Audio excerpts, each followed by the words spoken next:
we're going to start with introductions of our speakers, our guest speakers. So Shantae Douglas, you're up. All right, so this is just the introduction. We're not like Yes, introductions. Okay. Yep. Hi, everyone. I am Shantae Douglas. I am a single parent and you can probably hear him in the background of my 11-year-old who is on the spectrum. I am a children's book author. I'm an advocate. I'm in school full time to become a social worker because we need more of us representing for us. And I'm looking towards working in the school district because our special education needs assistance so badly. That's a whole other conversation for another day. But I just want to thank Levon for having me. I look forward to these conferences every single year. And I will be talking about self-care the best way I know how. I don't have a PowerPoint, so I want some interactions with everyone on the Zoom call as well. So I'm just happy to be here. Thank you. Love you, girl. Love you more. Look, I was about to say the same thing, Icy. Shantae and I met at Chili's at Jamila's. She had a autism moms come together, and she asked me to come out and talk to the moms. And I think that was like the beginning stages of Advocate for me starting. It was, and, yeah. And me and Shantae been together ever since. When I say she come to everything, she come to everything. You can't get rid of me. Even by herself, she be the one person on, she be right there. Yep. So I appreciate you, sis. I pushed her to do the poems and get it an editor. Remember, I asked when she would come to the parent support group and spent many years ago, like 2014, something like that. I said, girl, get that thing edited. Like, come on, we need to hear those words. And I had her do it in front of all of the parents. So I know all of our parents have gifts. So again, we love you, God. We love you, Shantae, for everything that you are the voice for the voiceless. Keep on doing your thing. Yeah. Don't you make me cry. We're not doing this today. Yes, we are. Get the tissue box. Yes, we are.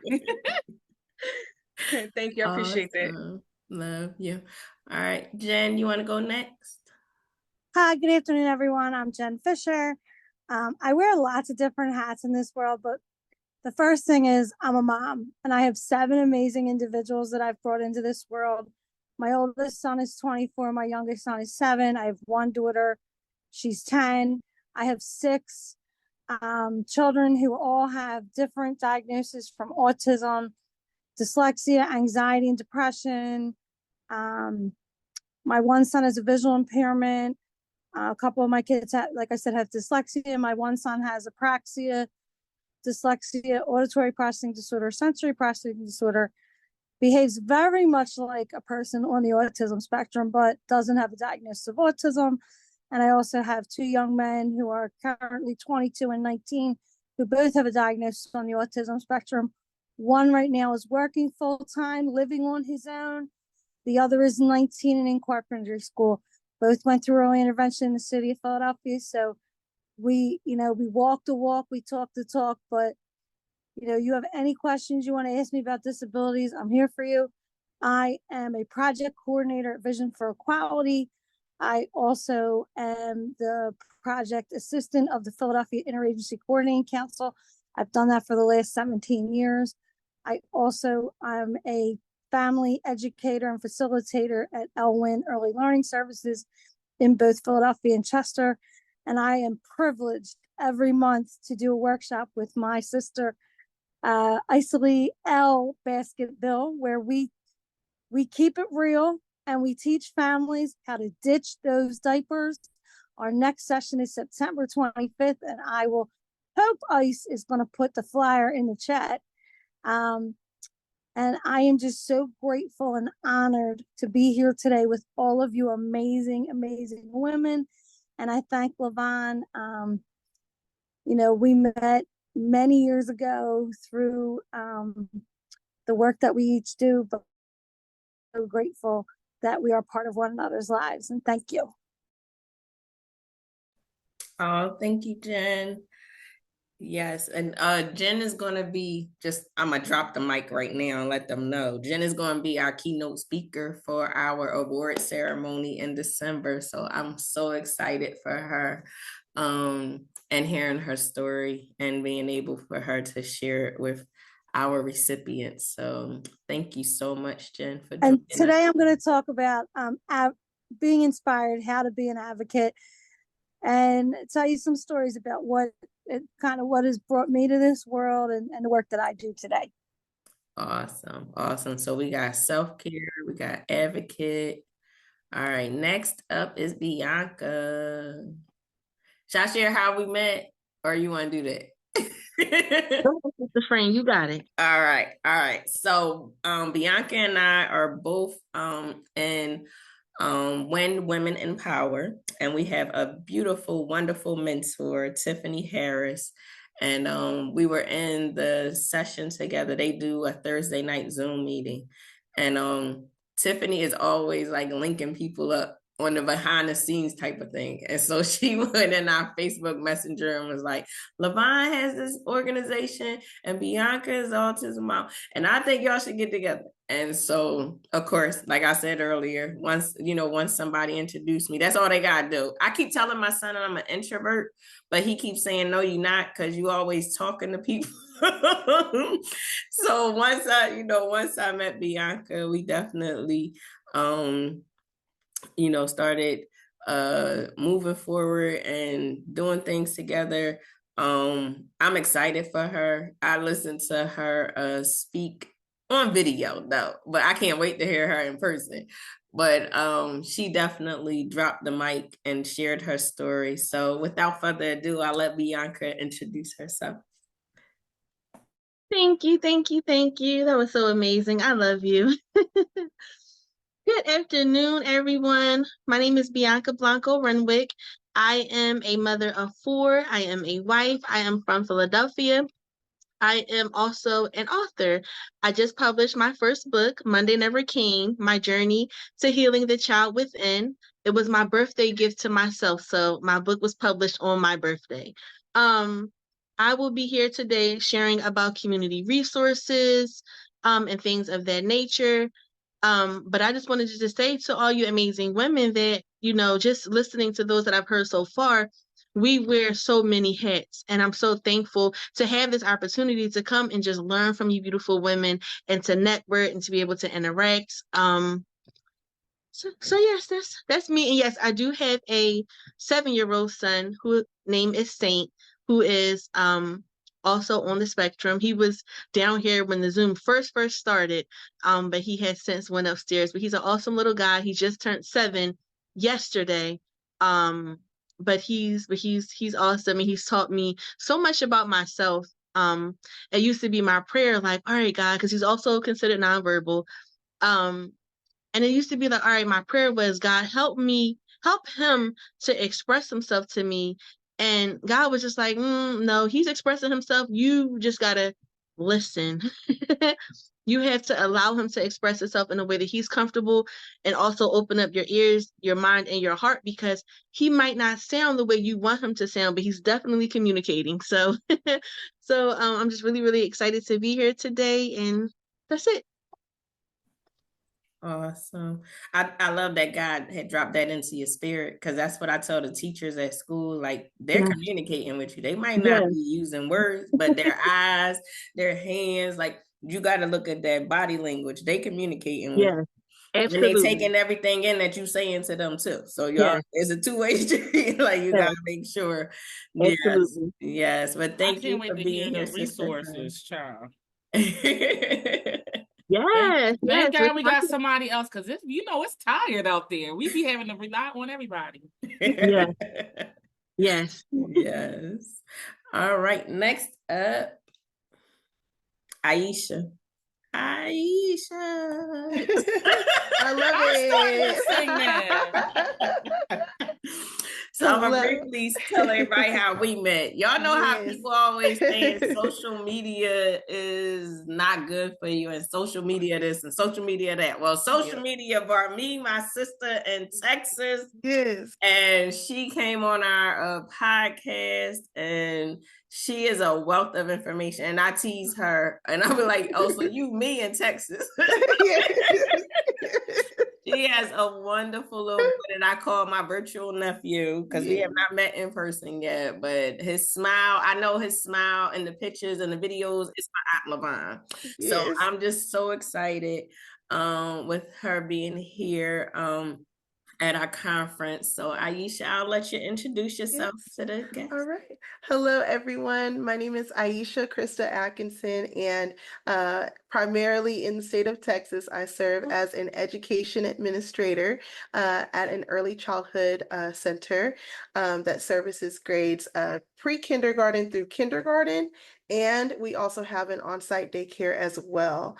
On the side, I also serve as an education consultant for the agency Be a Change LLC, which goes into campuses and tries to help campus leadership and teachers explore avenues for school reform, as well as kind of try to change their instructional practices to best support students through student-focused coaching. With that being said, I am also most proudly the mother of Aries Rain Williams. He is, and I'll share a little bit more about him during my section of today's meeting, a multiply disabled child, but he knows absolutely no limits to greatness. And of course, you know, that is the intentional way in which I've tried to kind of raise him to just know you can do anything. And, you know, there are no limitations to what you can and cannot do. We just have to find a way to make it work. At any rate, as a person who's here to speak today, I'm going to be sharing on a topic, plot twist, you are the hero. So some different ways to leverage my own story to show how one person can kind of start off in one way and go on that journey of a hero to becoming something that is really contributing to the community at large. And, you know, just build confidence and hope within our attendees today. So I'm really excited to be here, but I'm even more excited to bridge more connections with all of these incredible moms. Awesome. Your smile is so contagious. This is what I'm saying. I know, isn't it? I love her. I love Thank you. and her son inherited. Yes. Because I'm telling you, when y'all see his picture, and we like, oh my gosh, like it's just coming through the She Instagram. probably looked the same way when she blessing out, you know what I'm saying, whoever ain't doing our kids right. She probably Yeah. smiling too.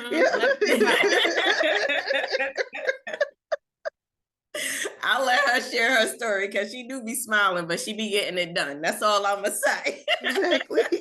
Getting it done with a smile on my face. Yes, yes. Thank you. All right. Next up is Michelle April Montgomery. This woman right here. I'm talk about crying. Talk about crying. Yes. My first autism moms night out event. I went to an organization and I was like, oh, can I have their founder and CEO? I was like, can I have her come and be the keynote speaker for my event? And they was like, well, she's busy at the moment, but I think I know someone who can do it. And I was like, okay. And they gave me Michelle's phone number. And Michelle and I have been we was on the phone for 4 hours, first of all. It was just hey, how you doing? Can you do? And it turned into a whole thing. She was sharing information with me. I was sharing information with her. When I say she has definitely been a blessing to me, and she's one of those people that when she goes somewhere, she don't just be like, oh, hi, and stay up there. No, she coming down, she pulling you up with her, and she's carrying you all the way up the ladder with her. I'll let her share that part, but everything she's done so far, she's pulled me with her, and I've learned so much. Like, I don't need, it's so much a word, I don't even know. But she has blessed me to learn so much information, like outside of my wildest dreams. So I know that God sent her to me to make sure that I'm doing the right thing and that I'm listening. So she is like a mentor, a mother figure. Like, she is there. That's all I gotta say, because I'll be here forever. Michelle, you up with your introductions?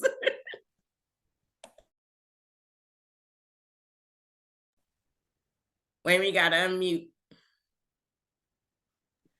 I said, you have just about said it all. I mean, it's time to go to the next person now. My heart is so full right now. Thank you so much, LaVon. This evening, this evening I will be speaking to everyone's heart. A lot of times we think about how we find our purpose, but I'm going to talk about how our purpose found us.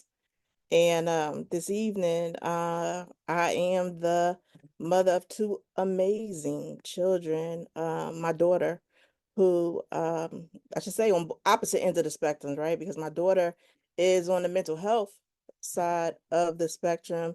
And my son, most of you know, he is awesome. He is the first community autism peer specialist for the city of Philadelphia. And he works out of the mayor's office in Department of Behavior Health and Intellectual Disability Services. And based off of the work, thank you so much, y'all. Based off of the work that he does one-on-one, is why we, as our nonprofit organization, we provide programming and services to youth and families where we can do that at a grander scale. And I'll talk a little bit about that. I'm also now glam mom, I like to say, because I like to feel that I'm glamorous, but I have 3 grandchildren. And last year I felt like, finding out I was going to have the 3rd one. Okay, it's time to pass the baton. And then we found out that my grandson was diagnosed with autism. And I was like, okay, so I got my 2nd win, one more round, God. And so I'm here again, another round of just providing programming and still here in the race. And so I wear a lot of hats. We're gonna be talking about hats all night long as a program developer, director, peer specialist supervisor, mentor, community research partner, grant reviewer, and most importantly, I am so proud to be a part of this awesome village, and that's spelled AUSOME, intentionally. And I just say, Ubuntu to all of you, because I am, because we are. Thank you. Thank you, Michelle. Didn't I tell y'all she was amazing? Oh my God, I love you. All right, so without further ado, we're gonna get started with the presentations. So I kind of put y'all already in order. Like y'all ain't know I did that, right? So the order that you just went, that's the order that you go in the presentation. So I'm just gonna introduce myself real quickly because I forgot I didn't do that in the beginning. So good afternoon, everyone, or almost evening. My name is LaVon McMillan. I'm the founder and CEO of Advocate for Me, LLC. I am the proud parent of 2 wonderful children. Jordan, who was born at 2 weeks, 28 weeks, 2 pounds, 2 ounces. And he is now 17 years old and taller than me. He received early intervention. He is diagnosed failure to thrive and still currently has a feeding tube. And he had growth hormone injections because he was short in stature. In school, he was all the way up until like the 5th grade. He was like the shortest person in his class. And then we started with the growth hormone injections, and then he just started getting bigger and bigger. He grew like 1 shoe size in like 2 weeks. And I was like, oh, this thing is really working. And so now, like I said, he's taller than me. He wants to be taller, but and if he beat me, then I'm fine with that. And so, but he is definitely a blessing. He is the reason, talk about purpose. He's the reason why I'm here, because I found myself sitting at the computer late at night trying to research and find resources for myself, so that way I can understand what he was going through. That way I can find other children that he may be able to share his journey with, because at one point Jordan thought he was the only kid in Philadelphia with a feeding tube. And I kept saying, no, you're not. And we went to CHOP for an event. It was a workshop. And we walked inside and they separated the kids from the parents. I guess, to keep away the distractions, and doing the presentations. And so he went into this room, and they opened up the double doors, and Jordan was like, oh my gosh, they're just like me. Like, everybody's walking around with their poles and with their feeding bags on the top of it, and they had their feeding tube in, and they're getting their and connectors. And he was like, Mom, they just like me. And he took off. He ran off. And I was like, oh, okay, I'm going to the workshop. So I went to the workshop, and he came out a different person, because now he can see that he wasn't the only child, and in his experience, at home, school, or at church, to have a feeding tube. And so I'm gonna put a plug in for him. He, at the age of 12, wrote his first children's book about having a feeding tube, and it's called Jordan's Journey. So when I say that he's my reason, he normally says I'm his reason, because I am a published author as well. And he says, well, Mom, I want to do what you did. And so I'm excited for him.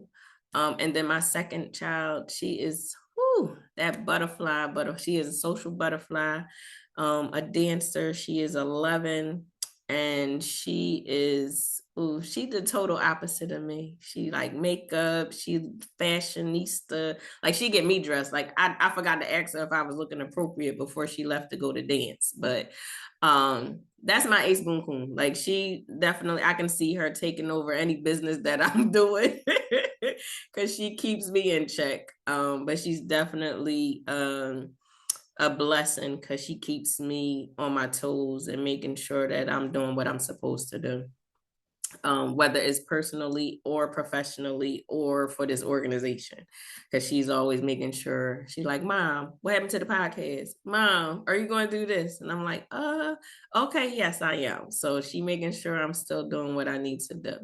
So without further ado, I'm going to get this party started. And so first up, I believe Shantae was first in introduction, so she'll be first in presentation.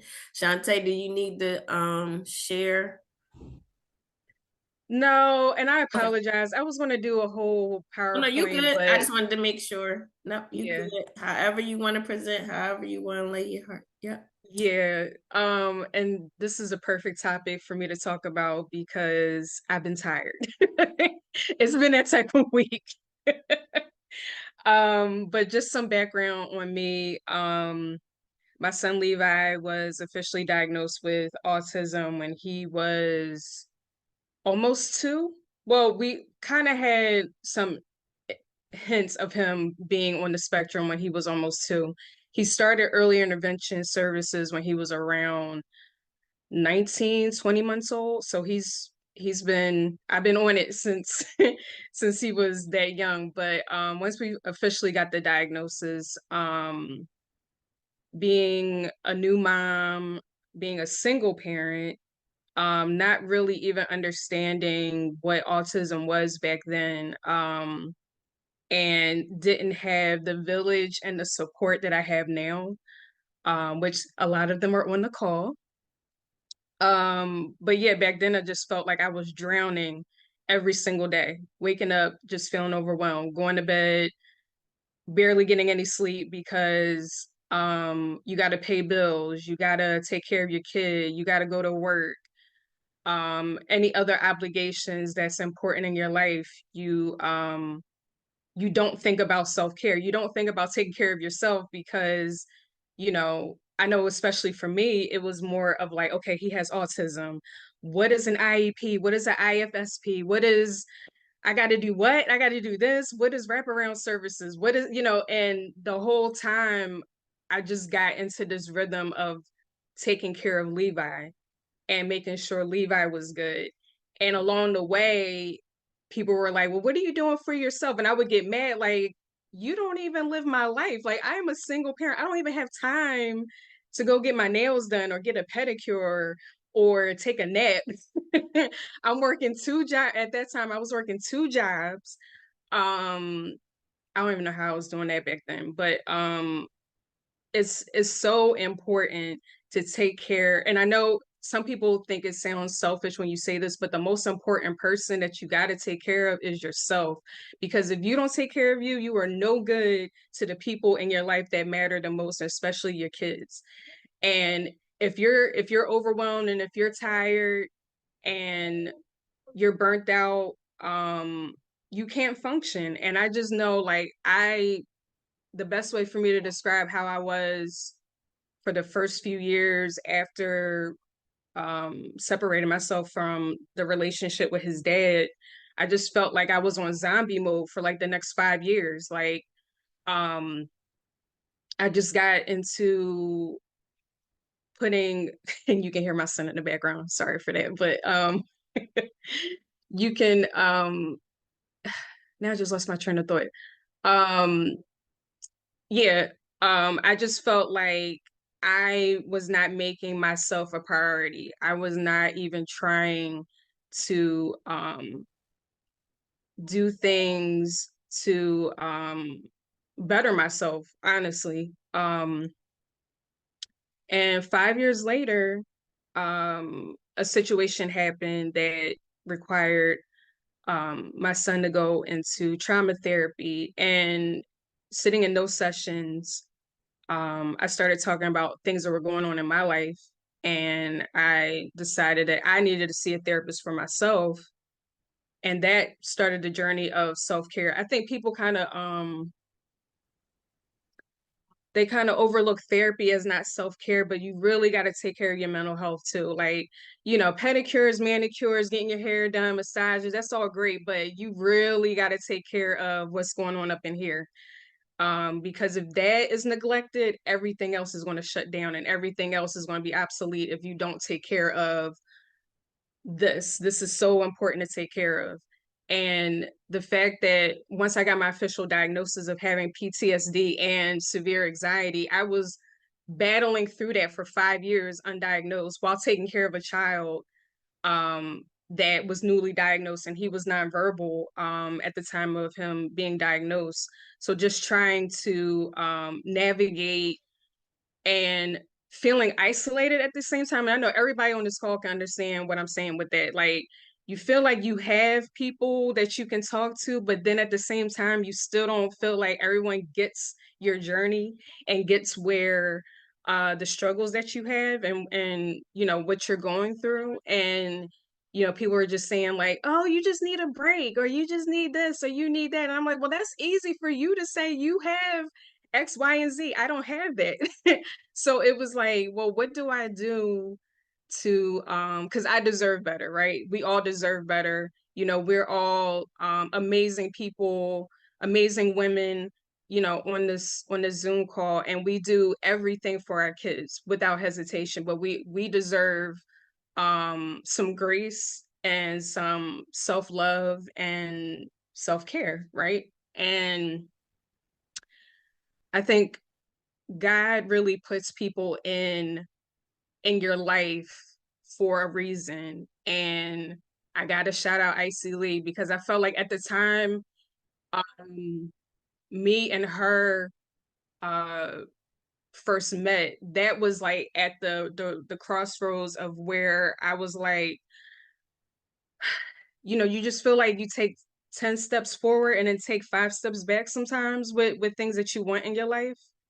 And it was just a lot. Like, I just felt like I had all this built up um anger, and not because of my son being diagnosed, just like the circumstances around everything. Like, I just felt like, there's people in my life, but they're not in my life, if that makes any sense, if y'all understand that. But I felt like when I walked into that family support group meeting, and I sat there in a room of people that I didn't know, and I just started crying. And I know I still remembers, I'm just like, I don't know what's going on. And I'm just like, I hate crying in front of people, but it was just like the vulnerability in that moment of feeling like I found my tribe, or I found like the beginnings of finding my tribe. And yeah, I I can't say enough good things about Icy Lee. Like, I feel like if me and her never crossed paths, I don't know where the trajectory of where I was going as far as finding things to help my son and things to help me as well. And I think that was a starting point of really saying, like, you know, my son is always going to be my why for everything. He's my why of why I want to become a social worker. He's my why of why I get up every single day, no matter how tired I am. You know, he pushes me, but also he reminds me, like, you got to take care of yourself, because if I'm not here, nobody is going to be here for him. You know, actually, don't even say that in the chat, because I'm trying to hold it together without crying, and then I'll do the you know, the yuck yuck hiccup crying, and I can't get through this. Don't say that. But yeah, like I always gotta give flowers to the people that saw something in me that I didn't see in myself. You know what I'm saying? And she was also the reason of me going into publishing, you know, my books. And you know, it's so important to have people that love you genuinely and don't want anything back. They just want to love you, and they just want, you know, the best for you. And then Levine, and talking about her, I know I'm gonna start crying, but recently, 2 times that I really needed her for self-care, she was like, I got you, you know. And I'm trying not to cry, but it's so important to take care of yourself. It's so important. But listen, Levine, and I knew I was going to lose it. I'm sorry, y'all, but yeah, the 2 times that I really needed her, like, without hesitation, Levine, when I say, I can't say enough about how she is such a pillar in this community. She doesn't get enough recognition. I think she just deserves the world and more. And when I really needed to go on vacation, when I really just needed a break, because you know, and I'm also part of my personality is like, I just don't want to ask all the time. You know what I'm saying? Like, I've had people in the past that make you feel like you're just being too much, or you're asking for too much when it comes to your child, because they don't understand your child, or they just don't want to be bothered, you know. And that's hurtful. That's a, you know, when you have a child that is deemed different and neurodivergent, you see the ugliness of people that you're related to, you've been friends with, you worked with, or whatever. You just see a whole other side. And you know, my son has opened my eyes to a whole different side of the world, of how people can be so rude, so ignorant. um yeah, yeah, like I see losing family and friends. And you know, now listen, I will stand 10 toes down for my son over anybody without hesitation. I don't care if we related. I don't care, you know, you've been rocking with me for 10 plus years. If you are not accepting my son, then you don't accept me either. And we don't need you in our life. Like, it's all about who loves us and who is going to see the best for me and for Levi. And yeah, just, you know, going back to self-care, you know, Levana's even noticed, like, I was losing my mind trying to find somebody to watch Levi so I can go to this concert in Atlantic City. And it's hurtful when you have people who live within 20-30 minutes of you, and they're not even the first people to think about the call, because you know, for various different reasons, like, yeah, no, that's not even a safe environment, that person's not reliable, or I'm going to be in panic mode the whole time I'm away, because they just, you know, whatever the case may be. Text Levine, she was like, oh yeah, let me check my schedule and I'm gonna get back to you. Not even like a couple of days later, she gets back to me. She's like, yeah, I got him, no problem. Yeah, what time you gonna all right, yeah, cool.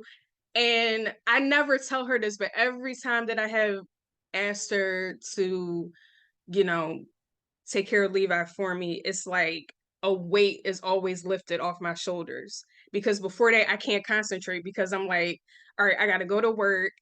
Who is going to watch my child? Because I'm also that type of parent. I just don't leave him with anybody. Like, I've never been that parent. Like, my whole rule of thumb is if I don't have somebody that I trust 1,000% to watch my child, I don't go. Like that's always been um my go-to, and that's probably why like self-care has suffered over the years, but I wouldn't even redo any of that because my child's safety matters. You know, it's a healthy balance of like I've worked really hard to build a village of people that I trust, hands down, to the point of like if anything was to happen to me, that I know Levine, I know she's not on this call, but my friend Mia, um, those are the people that without hesitation, if anything was to happen to me, I know that my son would be in good hands. And if you don't feel that way about people, they should not be watching your child. If you feel as though like there's any hesitation when it comes to somebody taking care of your loved one, they should not be watching your child. But Levine, you know, since we're on this call, you know, I don't get to tell you enough, and we don't see each other enough because we're both busy, but I absolutely love you. Thank you for just always being that person, because everybody is not built like that. Everybody is not reliable, genuine. Um, just you have just so much goodness in you that you're only born with, that can't be taught, that can't be given, that's just something that's ingrained, and I thank God every single day for you. um but yeah, I'm not going to take up too much more time, but just know like when you're overwhelmed and you feel like, you know, you're on this call like, yeah, self-care, I don't have time, like even I get caught up in like, I really want to do this, but like once I get off this call, I got to do homework. Like there's so many things you got to juggle, and like, you know, Michelle and Icy Lee and Levine were saying like, and then the other ladies on the call, we all wear so many hats, and it's a juggling act constantly. Like we're juggling and we're walking down the street. We're juggling. We got to get in the car. I got to think about the doctor's appointments. I got a physical I got to take Levi to on Monday. And then, you know, it's so many different things. But before I'm done, I wanted to read something to you all. Um and this was actually published in Levine's magazine, which is amazing, by the way, so you should subscribe to it if you haven't. I don't have the link for it, but you know me, I'm always reposting your stuff, Levine. But this was posted, I forgot which month it was posted, but my therapist had told me to start writing a letter to myself. And she said sometimes traumas or things that we've been through in the past, write a letter to that person, to that younger version of yourself that went through that journey, and kind of like give that younger version of yourself, you know, an update of where you are now. So I want to read this to you. And um just once again, Levine, thank you for, you know, for having me on this call. But I'm gonna read this to you. So it's called Dear You. The days you were so mentally exhausted you couldn't sleep, you didn't realize at the time, but you were actively dealing with anxiety and PTSD. Your child has been newly diagnosed with autism and you were scared. You blamed yourself for being a failure, and now it's mental isolation. On the outside, everyone thinks you have a handle on life, but in reality, you were drowning, wishing someone would reach out to help. You feel helpless and alone. Your heart is broken from people who were supposed to be your foundation, treat your child differently, or just don't want to be bothered. Every night you prayed and asked God, what was your purpose? But you know that your son was not a mistake, just a blessing. I want you to know that your era of happiness wouldn't come for another 7 years. The first step was talking to a therapist and getting your mental diagnosis. It explained the nightmares, the severe mood swings, and why sometimes your son's stimmings would bring on anxiety. Walking through the darkness, trying to find the light. Your son helped you find your way, and you never look back. Sometimes you still deal with exhaustion and extraordinary levels of anxiety. People telling you, I don't know how you do it. It's something that's so infuriating to hear. Why can't every parent fight for their kids and be their biggest support system? You sacrifice self-care in order to make sure that your son gets everything and anything he needs. You felt guilty and feeling sad about losing some of your identity because you knew being a mom is important. From family trauma to watching your grandmother take her final breath, you held on to pain and hid it from the world. To having no one there to support you through a domestic violence situation and still pushed all that aside to show up and be present as a mother. Still drowning emotionally, still crying, still feeling unworthy. You made a decision to not repeat those mistakes that was shown to you. You stopped being angry with everything and shifted to getting back to loving yourself. Healing the emotional damage takes so much longer than bruises. That was then, and let's talk about the now. You found your tribe of amazing people who accept you and love you for you. You are keeping your cup full, full of self-love, full of gratitude, full of happiness, full of boundaries. Your foundation is solid again and never wavered on being the mother that you are for your son. Helping those who need it, reciprocate love when you receive it, not shying away from being who you are because you believe it. You are smiling, you are filled with joy. You have learned to manage the bad days because they still come around. You stop letting others control your narrative. You have stepped into your light and refused to be ashamed of shining it brightly. And for you, yes, you that's reading this, you are loved, you are blessed, you are enough, you matter in this world. Remember to keep your cup full and set your healthy boundaries. We get one chance in living this life. Make sure it's the life that makes you happy. Our kids need us at our best selves. You need you as well. Stay blessed and highly favored. Sincerely yours, me. And I love every single one of you, even if I never met you. You are amazing. I will put all of my contact information in the chat. I'm sorry that I don't have a PowerPoint, but I put all my information in the chat if you ever want to reach out to me. I'm always on social media. I'm a social butterfly. So thank you once again, and thank you, Levine. Oh, let's give it up Thank for you. my sister. Thank you, beautiful. Yes. Thank you for the kind words. My eyes are still like I know, I'm trying not to cry. Rivers, streams, and Trying to make oceans. somebody cry.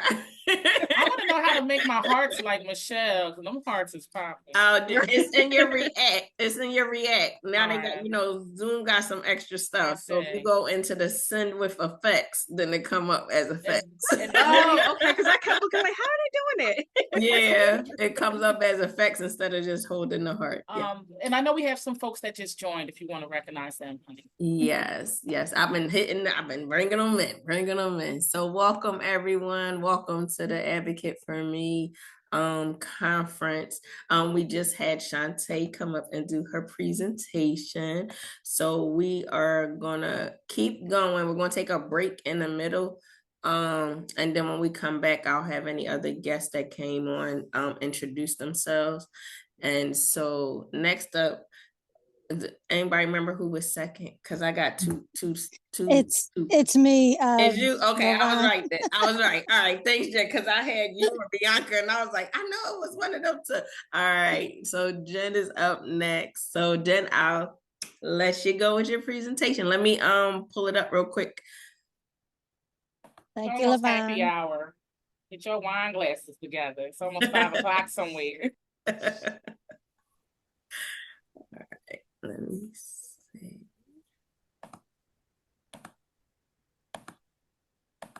Why is my computer lagging? Sorry, y'all. I'm trying to minimize it so I can get to the.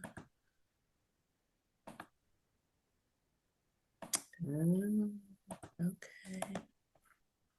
Levine, you loving the pictures too? I figured it was Yes, like, I you know see what? them Let's in just the start chat. spreading the love. Yes. So while y'all waiting for me Village. to pull up the presentation, check out the pictures in the chat.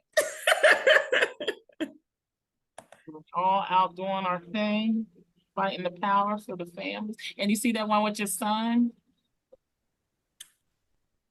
I'm not in it right now, but Oh yeah, that was from when we did the Lego Land. Oh, the Remember? Legoland. When Oh, we had, yeah, we with had the table next to Terry. each other. Yeah. Yes. And he's so shrimpy right there.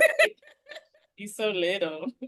Yes, y'all can see. So I used to leave for the picture. Y'all can see how little he is there. I'm gonna show y'all a picture at the end of what he looks like now. And you're gonna be like, oh my goodness.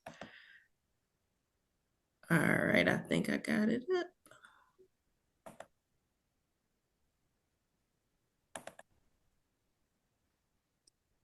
Jen, can you see it? Yeah, can you just full screen it for me? Yeah, sure will. Thank you.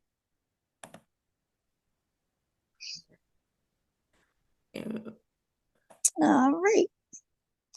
Again, good evening, everyone. My name is Jen Fisher. I use she and her pronouns. And again, I am the mother of 7 amazing individuals from 24 down to 7. And today I'm going to talk to you about advocacy. So this is a picture that really is important to me as an advocate. This is what's called the Capitol Crawl. And if you see the wheelchairs at the bottom of the steps, the people got out of their wheelchairs and crawled up the Capitol steps. This is how hard it is to get into our Capitol in Harrisburg for our loved ones with disabilities. There is a little side ramp, but we don't want a ramp. We want everybody to have access, right? Equity for everyone. So this was on May 1st, 2024, and this picture will always be a huge part of who I am and why I do the work that I do every single day to advocate for people with disabilities and their families. You want to go to the next slide, Levon? I want to ask you all a question. You can ask icily. I don't like to just present. I like to pull everyone in with me. What is advocacy? Put it in the chat. Come off and mute. Tell me what you think advocacy is.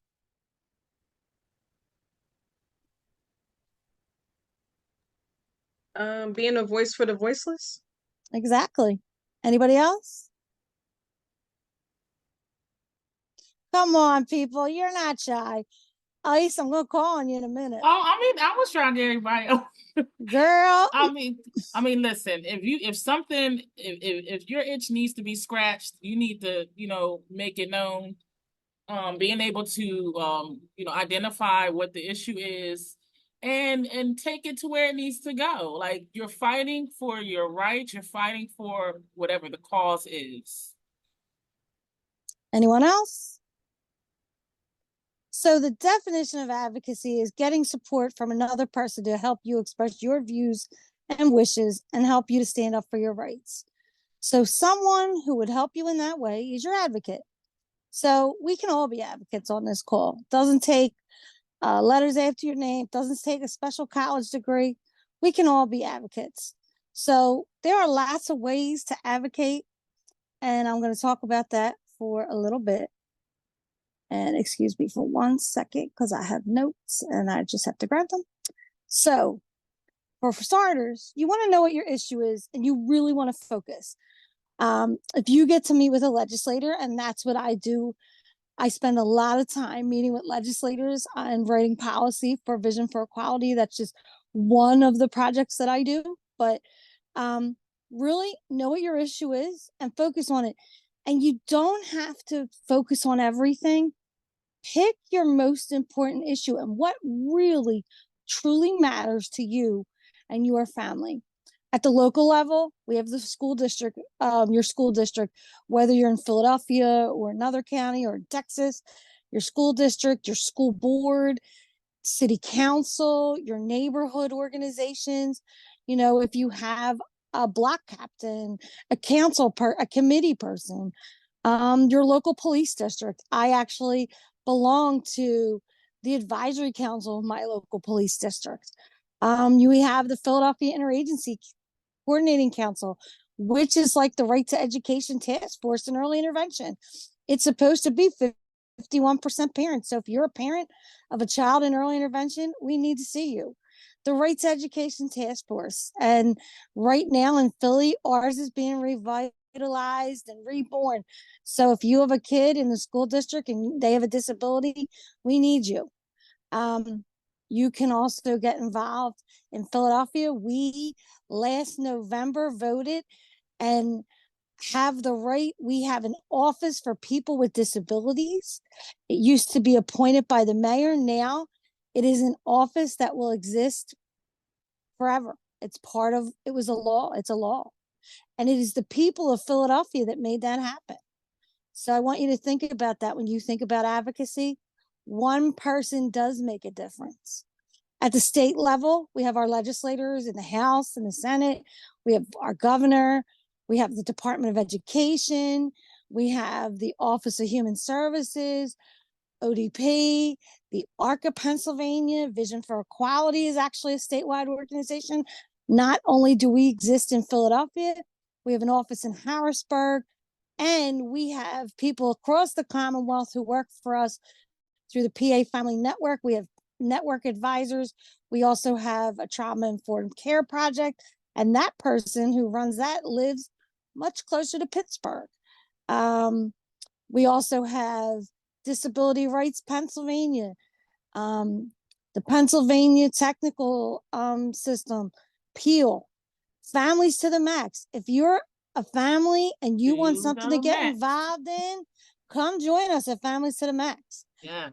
We have a meeting in October. I will make sure that Levon sends that information out to everybody. The Special Education Advisory Panel, they are appointed by the governor, but they have meetings every other month, and you can join them over Zoom and find out the most up-to-date information about the education system in Pennsylvania. And I invite you to get on those meetings. It's so important. There's the State Interagency Coordinating Council on Early Intervention. They meet every other month as well. And then there's on the adult side of the system, there's the Office of Developmental Programs, and they have tons of meetings and events and activities for families of people 18 and older. At the national level, there's the federal government. You can attend meetings and conferences in Washington. There's also a national office for people with disabilities right in the White House. And actually, one of my good friends who used to be an advocate here in Philadelphia she's in the Office of Public Relations there. Her name's Anna Pern. I don't know if any of you know her, but she was an amazing advocate here in the city of Philadelphia, and now she's in Washington, D.C. Oh, she's not in Pill anymore? No, a couple years ago, Anna took a trip down to Washington. So if you want to go to the next slide. What's really important when you want to advocate with a legislator or a school board is telling your story. Organizations want to hear from you. Most people who are legislators, they don't necessarily have a person with a disability in their life. They might not know anyone with a disability personally. So you coming into their office and sharing your story sometimes can make a tremendous difference. You want to focus on your issue. And like I said, really hammer it down. What are your key issues? You can't be all over the place. If you're going in to meet with your city council person, that would be a local issue. If you're going in to meet with your House of Representative or senator, that would be a state issue. But if you want to get, further, yesterday I had the amazing opportunity once a month. I get to meet with Secretary Ahrens, who oversees the Office of Developmental Programs. So if you had a young adult loved one and you were having issues with what's called a waiver, you can reach out to her office. You could also meet with her. She's doing listening sessions throughout the Commonwealth, and she's going to do them in person. So she's going to come to Philadelphia, and you can go and meet her and tell her what your issue is. And she probably, honestly, will get to it right away when she meets you in person. Make phone calls, send letters, send emails, make appointments over Zoom. I just recently met with someone from the House over Zoom, and we're going to meet again. And you can also go and make appointments in person. Most of our legislators are here in Philadelphia locally on Thursdays and Fridays. They're not in Harrisburg every day. And if you get to meet with your legislator and tell them your story, you want to follow up with a thank you. Whether or not your issue was resolved, you still want to thank them for meeting with you. And if your issue gets resolved, you want to follow up with a letter or another meeting to let them know how it was resolved, whether they resolved it or another office resolved it. And never, ever be afraid to reach out to a legislator. They're a person just like you. They get up every single day and do the same things you do. So don't think that just because someone's an elected official that you're not equal to them, because you are. There's actually more constituents in this country than legislators. And we have to remember that as constituents. It is our right. They work for us. And, it's important that we meet with our legislators. If you want to go to the next slide, Lavon, I can't talk today. Hey, Jen, I popped in C2P2, the link Thank for you. the page. Absolutely. Got you. Yes. So I'm going to tell you a couple stories, and I'm going to try to be brief, and you'll get to hear more of these stories when I present in December. So I didn't want to get into my family story. You're going to learn about me. I don't really talk about myself. That's not, you'll get to learn who I am by what I do. And that's what matters to me most. I don't need 15 minutes of fame, because guess what? I have all of you, and I don't need that. So, a vision for equality, I work on a project called the Pennsylvania Waiting List. And this year, during the budget season, we advocated hard. You can ask anybody. I hit the pavements running. And when Governor Shapiro presented his budget on February 5th, I sat there, and I was never more excited in my whole life to hear that we finally had a plan to end what's called the emergency waiting list. In Pennsylvania, when you become an adult, you can, if you have intellectual disabilities, autism, or significant physical disabilities, you can get what's called a waiver. Well, there's a waiting list. And in Pennsylvania right now, there are 13,000 people waiting for services. And guess what? Our amazing governor, Governor Shapiro, came up with a multi-year strategy to end the emergency waiting list. There are currently 6,000 people on the emergency waiting list. Some of them have services, but they need to get into a different level of waiver.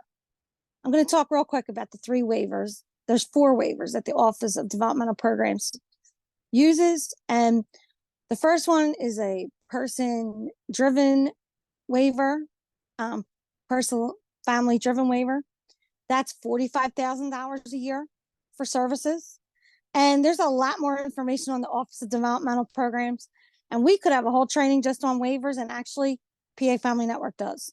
So if you want to learn more about waivers, I suggest that you check out visionforequality.org and sign up for a waiver training. But there are 3 levels of waiver that you're waiting for on the waiting list. There's the PFDS waiver, which is $45,000 a year right now. There's the community living waiver, which is $85,000 a year. And then there's the consolidated waiver, which is unlimited. And right now, there are 1,500 slots for waivers for each year. So that means in 3 years, we will end that emergency waiting list. And that's amazing. We haven't been on target to do that since 9/11, when our previous governor back then went to the White House to work on, working after 9/11 to protect our country. When Governor Ridge left Pennsylvania, there was a plan to end the emergency waiting list. And many of you probably are too young to know that. But when Governor Schweiker came into power, he decided he didn't want to focus on the waiting list. And it took us 22 years to find a governor to support our loved ones and to put $79 million into the waiting list. So I am grateful to Governor Shapiro and Secretary Arcus and Budget Secretary Uri Munson and to Secretary Kristen Ahrens. And I am so grateful for all of the families that have gotten waivers. And it will continue this year. There are still open slots. If you have a loved one that has intellectual disability or autism, I recommend that you register with your county and start applying for waivers today. We have families as young as 9 years old with waivers, depending on the level of need.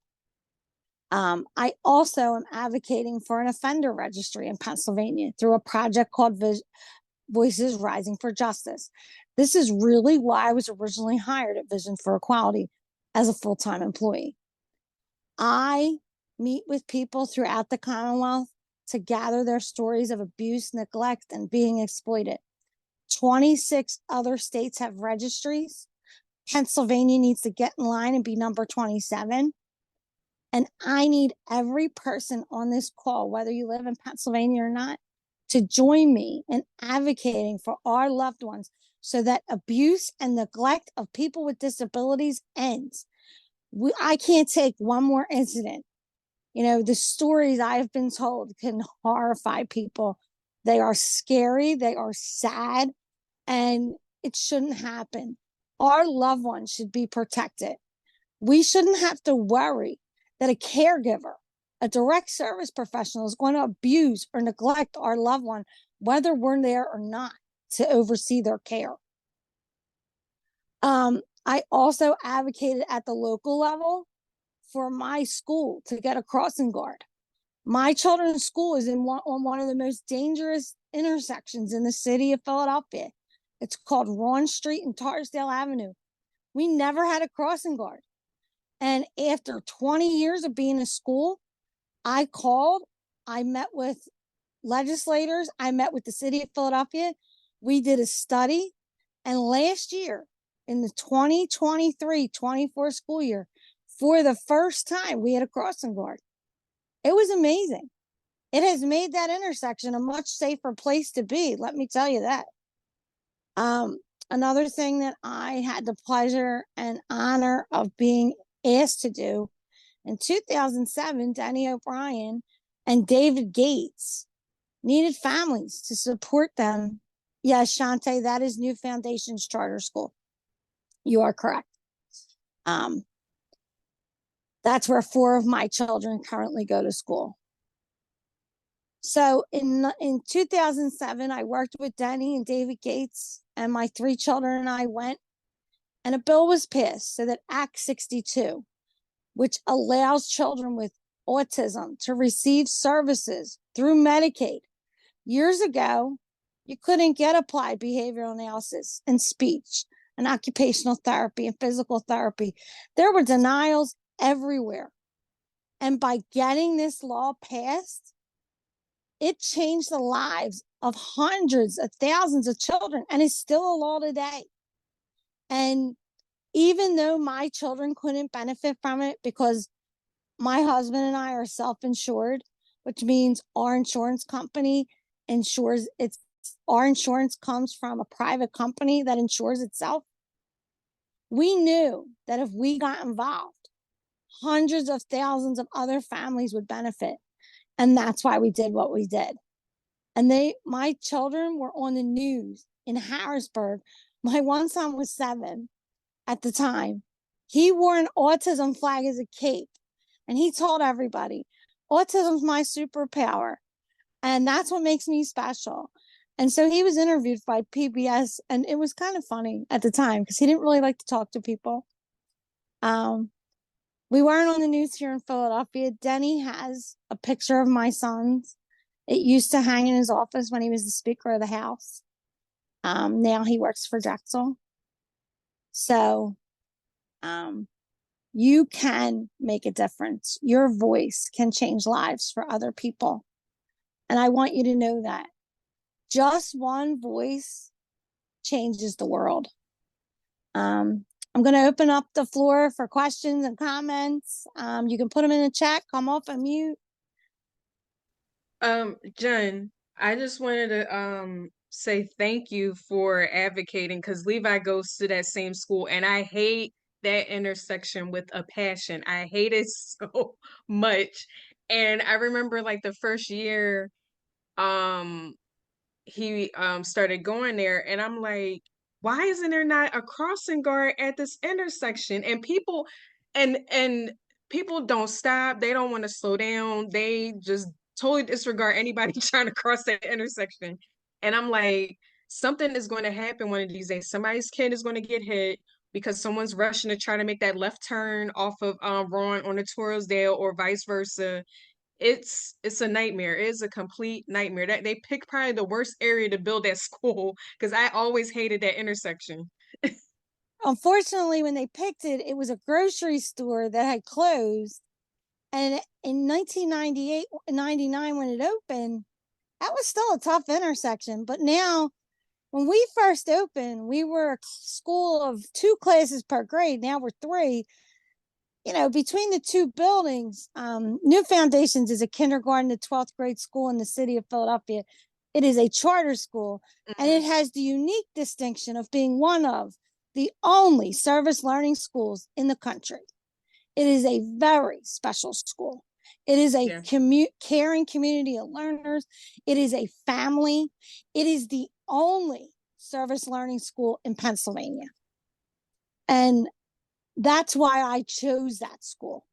Because I wanted my children to have a life of service to others, just like I did in Catholic school.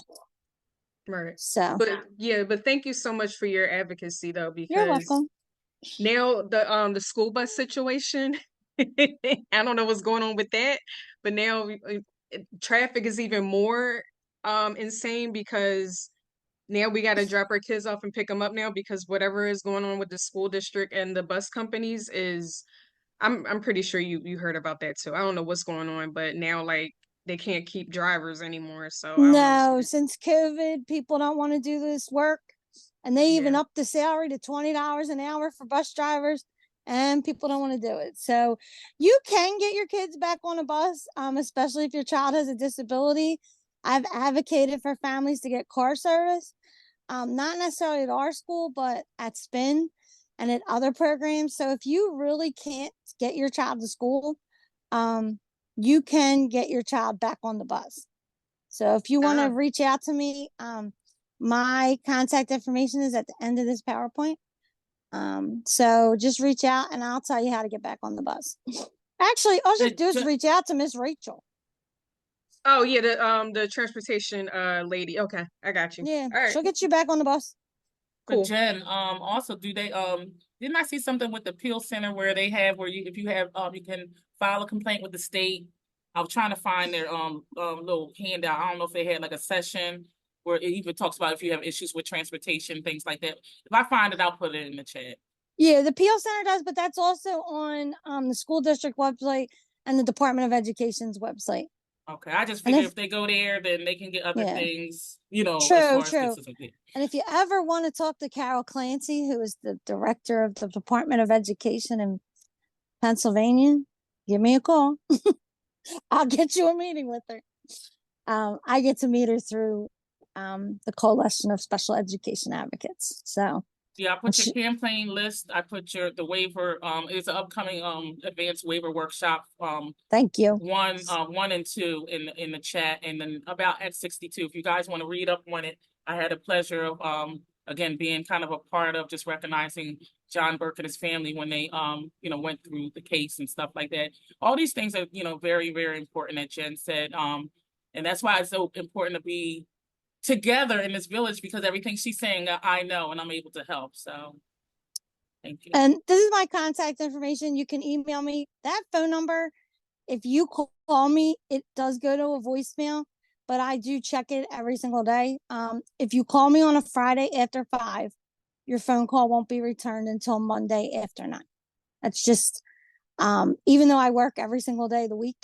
I was at an outreach in Frankfurt before I got on this call. And tomorrow I'll be at the Please Touch. If anybody wants to come to the Please Touch Museum tomorrow, I'll be there doing child find work for Elwyn Early Learning Services with my new partner, Sam. So tomorrow is Sensory Day at the Please Touch Museum from 9 to 11, but you're able to stay after 11 once you're in the museum, and it's free. And just go to the Please Touch Museum's website for more information. They host that once a month. And if you want any sensory friendly resources, you can also email me for that. I have lots and lots and lots of resources. I've been doing advocacy work for 36 years. I started being an advocate in high school. My original advocacy work was done in the AIDS community. And I just moved on from there and moved to children and families and then people with disabilities. And that's my passion. I work with families from womb to tomb. So thank you so much again for having me, Levon. Have a great evening. And remember, anybody can be an advocate. Just takes one voice. Thank you, Jen. Woo, get Jen some hearts and some claps and some. Yeah, we got to get up to the PDE conference. Like all these other people, you're an educator, Lavon. Like we got to get it. We got to follow. Ice, What you call it? We're going to Helix, girlfriend. You and I and our potty training, we're taking it on the road. We got to take it on We're the road. going to I'm about to say, Helix. Icy need to take that potty training on. We're going to I Helix, always send baby. parents to her training, and they always come back and be like, "Yo, my son learned how to potty in a couple of weeks, and I've been trying for years." And I'm like, "Well, Icy is the bomb." Thank you so much, Jen and Icy. Thank you. So Icy is behind the scenes, putting everything in the chat. So if you need any of the information that Jen was talking about, Icy put it in the chat. Anybody who just joined, if you missed anything, Icy, if you can kind of repost it and paste. Yep. Thank you so much. So next up is Bianca, but I'm gonna ask a question because we at the almost at the 5:30 mark, and I said we're gonna be here from 4 to 6. So I'm gonna open it up to if anyone has any questions, just in case you have to leave at 6, but we're definitely gonna go over 6 because I'm making sure all my speakers go, and it is being recorded. So if you registered, you'll receive the recording. But if anyone had any questions for the speakers who went so far, I'm gonna open it up for about 2-3 minutes.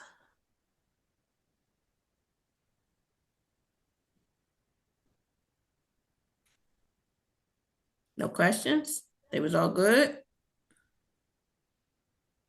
All right, so Bianca, before we go, we're gonna do a 5-minute meditation break, and then we'll get started. Give me 1 minute, gotta find my...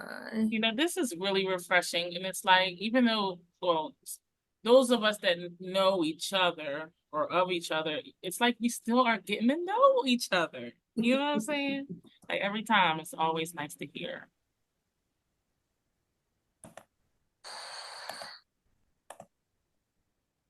Thank you, Icy, for that. And Faye Allen, I see you up on here, girl. Me and Jen, when we did the potty training at Smith, I left my charger, so I gotta come by and get my charger to my laptop one of these days. All right, girl. All right, girl. I hope all is well. See, we a village, y'all. We a village. All right. So she may say good morning, but y'all know it's good evening. But we're gonna get started. And just give me a thumbs up if you guys can. Good morning, my love. Welcome to a guided meditation by Lavender. I'm happy you made the choice to meditate and start your day with positive intention. Let's get into a comfortable seated position. Close your eyes and rest your hands on your knees with your palms facing up. Take 3 deep breaths with an open mouth exhale.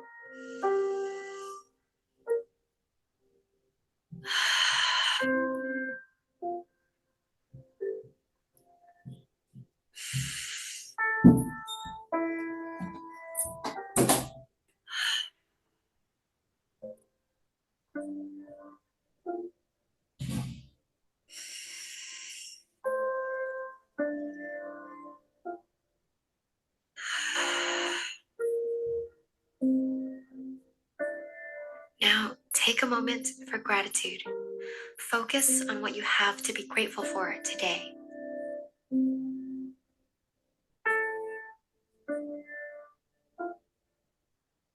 Take another deep breath in and a deep breath out. Breathe in and imagine positive energy coming into your body through the top of your head. As you breathe out, imagine that positive energy flowing through your body all the way down your limbs and pushing old, stagnant energy out through the tips of your toes. So breathe in positive, loving energy. And breathe out. Let all that positive energy flow through you, washing away any negative thoughts, energy, and emotions that aren't serving you. Continue this visualization for a few more deep breaths. With this, you're giving yourself an energetic cleanse to begin your day with high vibrational energy.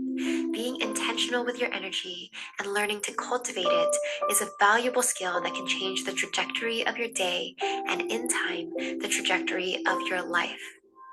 Today is a new day, a beautiful day with new possibilities and opportunities coming your way.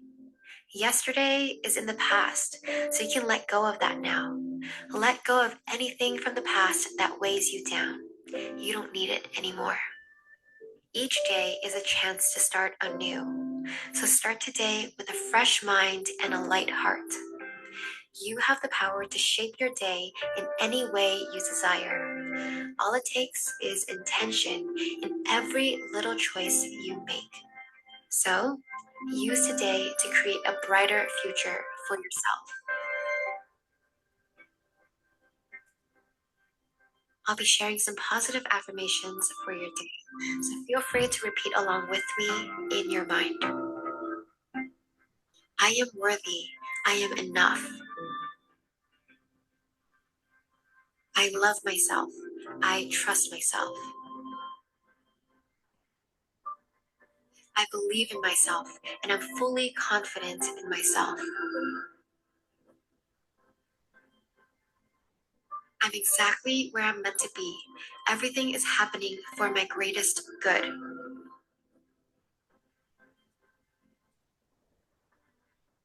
I am powerful. I am protected. I am guided. I am strong. I am brave. I am resilient. I choose love over fear. I am fully deserving of success and love. My life is abundant and full of joy. I am an artist of life. I have the power to create my dream life.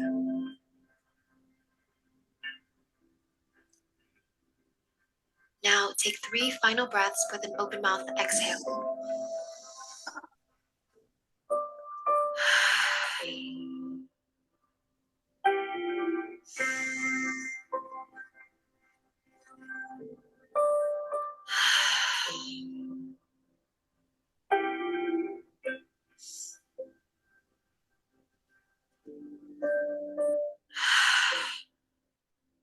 You are now ready to begin your day as your highest self. Blink open your eyes and see the world around you with a fresh perspective. Have a beautiful day, sending you so much love. Namaste.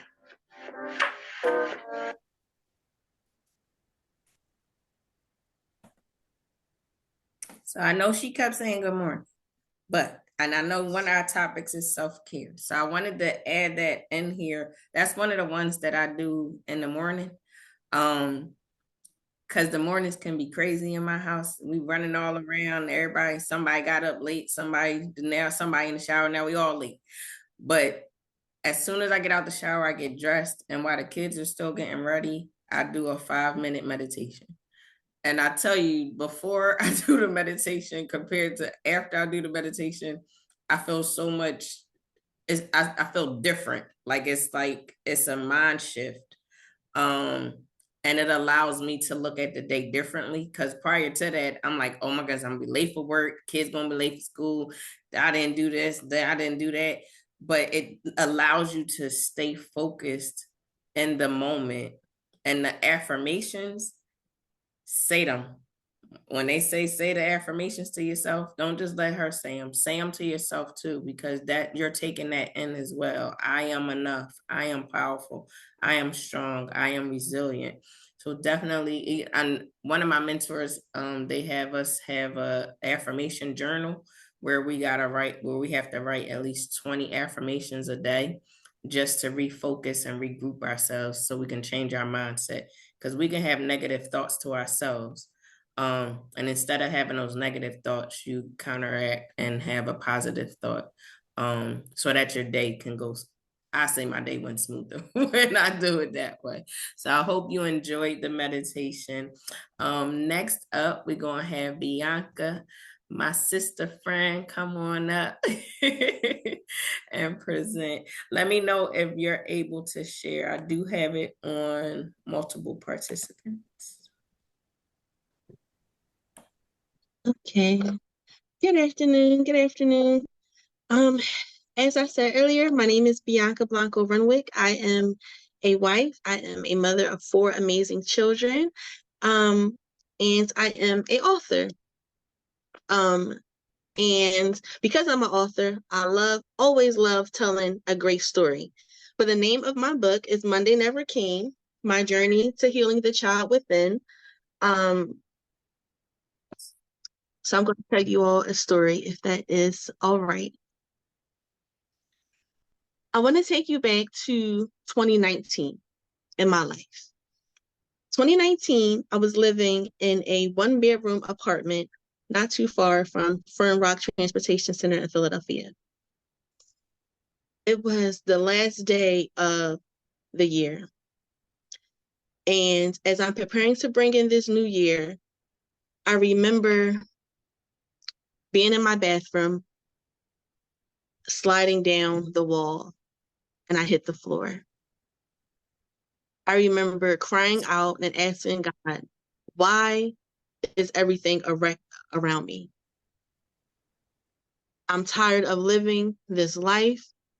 I deserve better. My children deserve better. But I kept running into a brick wall, like head first into a brick wall. I was battling addiction. I was battling anger. I just had the weight of the world on my shoulders.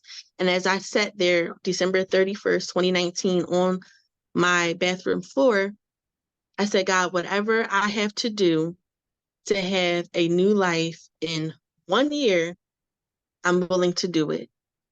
I made a list of everything that I felt God was leading me to do. And I know it was God because it wasn't me. But the very first thing on my list was to find a church home. That was something that I knew that I needed. It was something that I had been neglecting for quite some time. I would go visit here and there and whatever, but I was not faithful in a church. And I said, my first thing was, okay, I'm going to find a church home. I'm going to tithe. I'm going to be faithful at church. I'm going to attend Bible study or whatever I have to do, just so that my mind could be clear, because I was battling so much. I was battling the fact that here I am, I'm trying to be just this amazing mom and couldn't. I just felt like I was failing. So I said, okay, this is December. So stay with me. Stay with me, guys. This was December 31st of 2020. No, I'm sorry, December 31st, 2019. So I said, okay, my first step was I got to find a church home. Okay, I'm going to work on that. But the next step was I got to get my kids out of this apartment. So I'm living in this 1-bedroom apartment. It's myself, it's my husband. At the time, we had 3 children, and in a 1-bedroom apartment. Stay with me. And I said, okay, I gotta get a place. I used to always tell my kids, income tax time, I made all the promises. I'm gonna get us a house. I'm gonna rent a house. I'm gonna buy a house. We're gonna do this. We're gonna do that. And every time I had failed them. So I said, okay, how can I go about this? What am I supposed to do? I looked up agencies that will help you with housing or, security deposits and this and that. And then a good friend of mine sent me the information to Northwest Counseling Service. And I looked it up online and it says Data bomb too, girl. Data bomb, they helped me too. Yeah, listen, yes, I'm gonna get there. Yes. And I want to hear all about how they helped you, but stay with me. So I said, okay, Northwest Counseling Service. Wow, they have a first-time homebuyers program. All right. I had $1 in a dream. Probably didn't even have the dollar, but I was going. And I remember walking from my apartment to Northwest Counseling Service. The whole time I'm praying. all right, God, like, please, this all I have. This is it. If this doesn't work for me, I don't know what else to do. Still in my mind, I still got to find a church home. But in the meantime, all right, Lord, let me go this route. And I walk into the program, and it was right before COVID. So I go into the room, and it's maybe about 30 to 35 people that were, here for this Saturday for some home buyers class at Northwest Counseling Service. And I sit, kind of in the front. I got my notebook, my folder, my pen, my pencils, because I'm serious. And I'm like, this is the last straw. I don't know what else to do. I have to get my kids out of this apartment. We need a house. We need space. I literally turned my living room into my bedroom so that the kids could have the bedroom. I need space. So I remember going in there, and it's a room of like 35 people.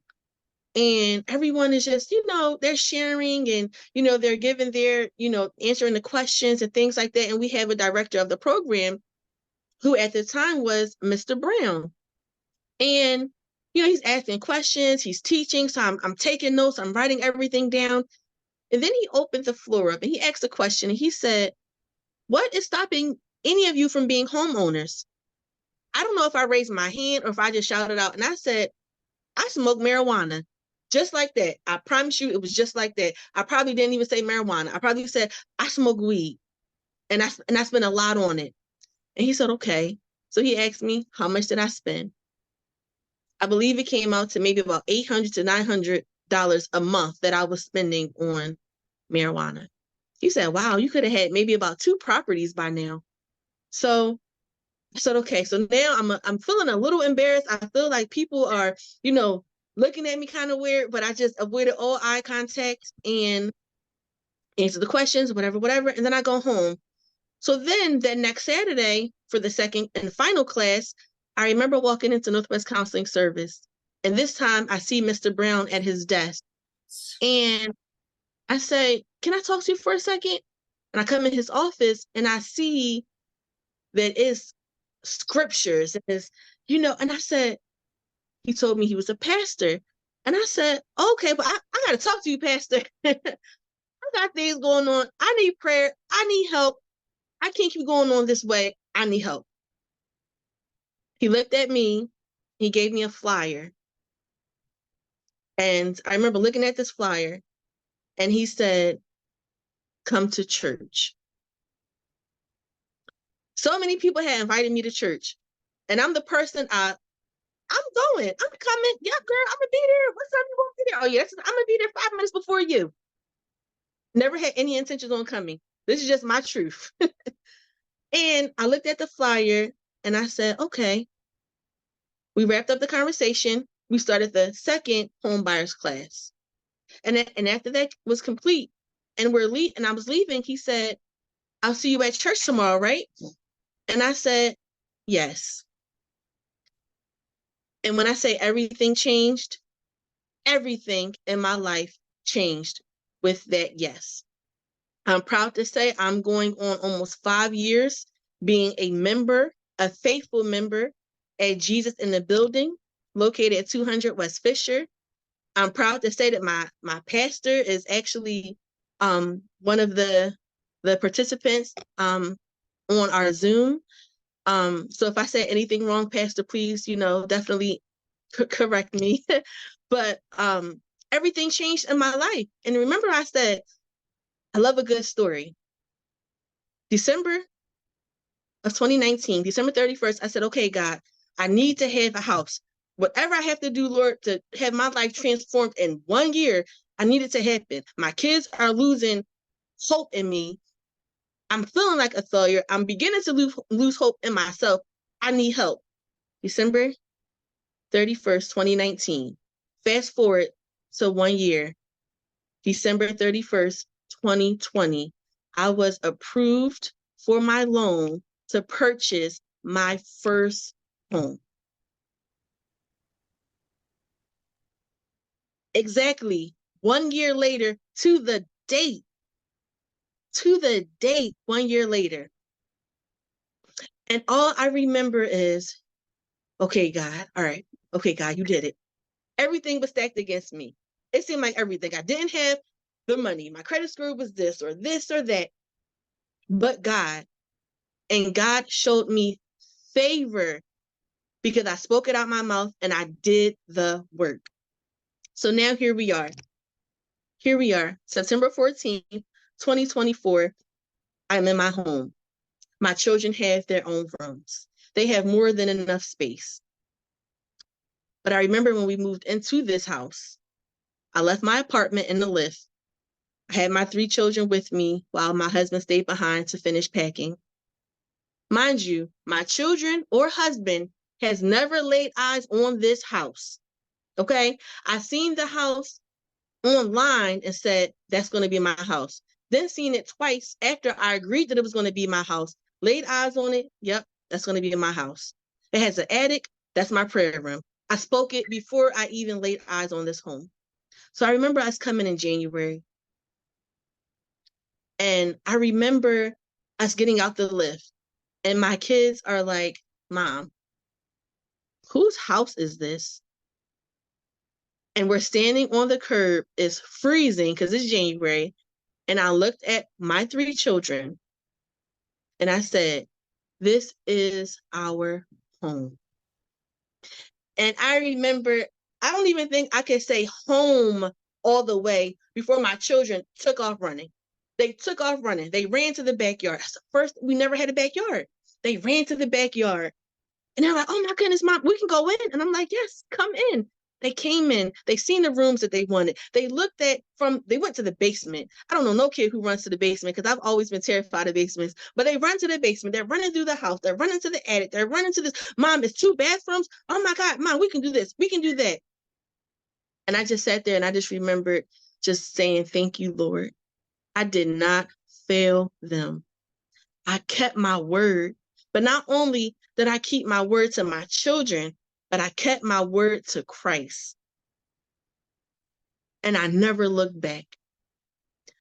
So, Northwest Counseling Service. I came in as a person, like I said, I had $1 in a dream, and I probably didn't even have the $1. But I had a dream that I was going to buy my children a home. So I am now, for the past 3 years, I have been an employee of Northwest Counseling Service. I have now, I am here. Go ahead, girl. I am a housing counselor assistant. And when I sit back and think about it, I said, wow, I love talking to the clients because they have, well, I'm behind on this, or I need help with that. And I'm listening to them. And all I can tell them is, let me share something with you. And I always tell them, you got a few minutes? And they say, yeah, I got a few minutes. They irritated, they frustrated, and I understand. But then I got to take them through this walk. I got to take them through this walk. And they always say, well, how did you do it? How did your life change? What did you do? And I have to tell them, I tried Christ and I never looked back. And he changed everything for me. The word of God says, seek ye first the kingdom of God and his righteousness, and all of those things will be added unto you. I was dedicated to seeking God, and he literally added everything to me. Now, people don't want to hear that only because it seems so simple. Wow, so you really gave up smoking weed? Absolutely. I used to smoke maybe about 15 L's a day, 15 blunts a day, if you want to call it that. Yes, I really gave up. I really said, God, I don't want to do it no more. Take the taste out my mouth. But my prayer was, all right, God, all right, Lord, all right, 7 days, right? I'm going to cut down. And then on that 7th day, I'm just going to be done. The very next day I woke up and had no desire to smoke anymore. So it wasn't 7 days. It was literally the next day because I spoke it and I was serious about it and I never looked back. So Northwest Counseling Service has a special place in my heart because it connected me to my church. It connected me to Christ. It connected me to my pastors, Pastor Mike and Pastor Miriam Brown. And I'm thankful for that. I'm thankful that my children are able to see, wow, like, Mom, like you really did that. Like you were really serious about getting us a house. You were really serious about changing your life. You were really serious about being the mother, because that was always my prayer. Lord, I want to be the mother that my children could be proud of. And God made that happen for me because it was something that it was in my heart. I said, I don't want to be angry. I don't want to constantly yell. I don't want to, I'm spending all my money, because I want to smoke. So then when my kids come home and they want this and they want that, I can't give it to them. I can't give it to them. I'm sorry, can y'all still hear me or see me? I'm not sure what happened to my screen. I can still hear you. Okay. Okay. And y'all can still see me as well? Because I can't see anybody. Yes. I can. Okay. Okay. So my children were able to see, like, wow, even my husband at the time, we were not married, but he was able to see, like, wow, like, I would get up on Sunday morning and walk to church from 11th and Champlos to 2nd and Fisher. I would walk, whether it was rain, snow, I would walk and I would push my stroller with my youngest baby in the stroller. I would walk. It would be freezing. For Bible study, I will walk. If I didn't have the money, that was no excuse for me not to get to the house of God. Everybody's story is different, but that was my desire. So most people may say, it's not really that deep. Like, yes, it was deep. It was that serious to me because my life was on the line. And it was the height of COVID. I'm thankful that my church never closed their doors during COVID because I don't know where I would be. That would have been my excuse. Oh, the church is closed. Well, okay. All right, God. Well, I said I wanted to find a church home, but you just closed the church. So, okay, sorry, I tried. But God didn't even allow that to be an excuse for me because he allowed the house of God to be open so that I could go. Okay, so I told you I like a good story. So now I'm at Northwest Counseling Service. So now I'm able to help the clients when they come to me and I'm able to share my testimony and and encourage them and motivate them and also pray for them because a lot of clients come in, they need prayer. People need prayer. We are all moms. We all wear different hats. And I know some of us have children that are on the spectrum. Let me share this with you before I go into the great and amazing services that Northwest Counseling Service provides. Yes, Let me share. child. My son is named Saint. He is on a spectrum. He just turned 7 years old yesterday. When I came to church, he was 2. Saint is considered, he's been diagnosed with autism. He is considered nonverbal. Ooh, I'm about to run around this house. Please let me tell you about the grace of God. Every Sunday, my son Saint is in church, and he has been for going on almost 5 years. He sits at our pastor's feet every Sunday. Every Sunday, my son can see something on YouTube. Whatever he's watching, he'll watch it for, here and there or whatever, but he always finds our church services on YouTube. Whatever phone he gets, he's a genius. He'll find the church services on YouTube. My son has studied our pastor and our man of God to the point that he doesn't even have to watch the video to make each and every movement that our pastor makes. I don't know how he knows it. He knows it word for word. I hear my son speak. I hear my son say, God is good. I have witnessed my son, who they said is nonverbal. I have witnessed him singing, my God is awesome. Word for word. I have witnessed my son saying he's mighty. I don't know if y'all know that song by Charles Jenkins, My God is Awesome. My son sings it. He's mighty. He's great. Provider. Protector. I'm listening to the same child that they said was nonverbal. I'm listening to him praise God. And he does it every Sunday. The power of prayer.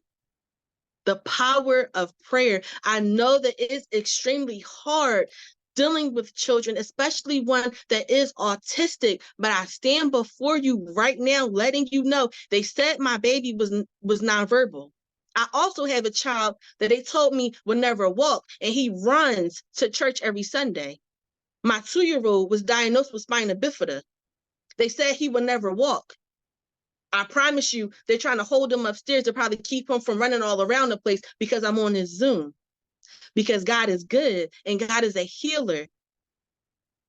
I'm here to encourage you today. I didn't even get to the resources of Northwest, but I'm going to get there. But I just want to encourage you mothers, and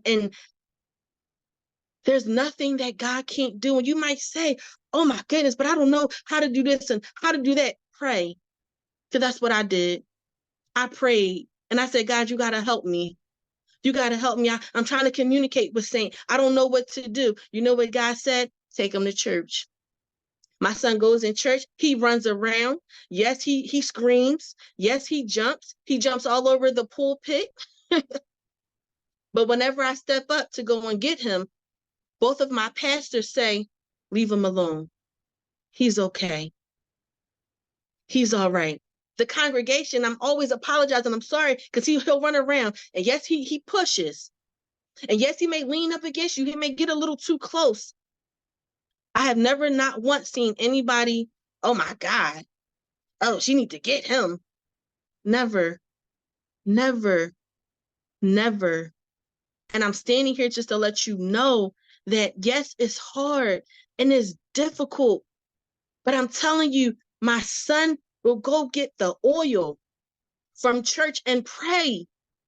My 2-year-old, the one they said would never walk, gets the oil and prays. I can show you pictures of him anointing my head with oil because I'm at church and I'm crying out to God for help.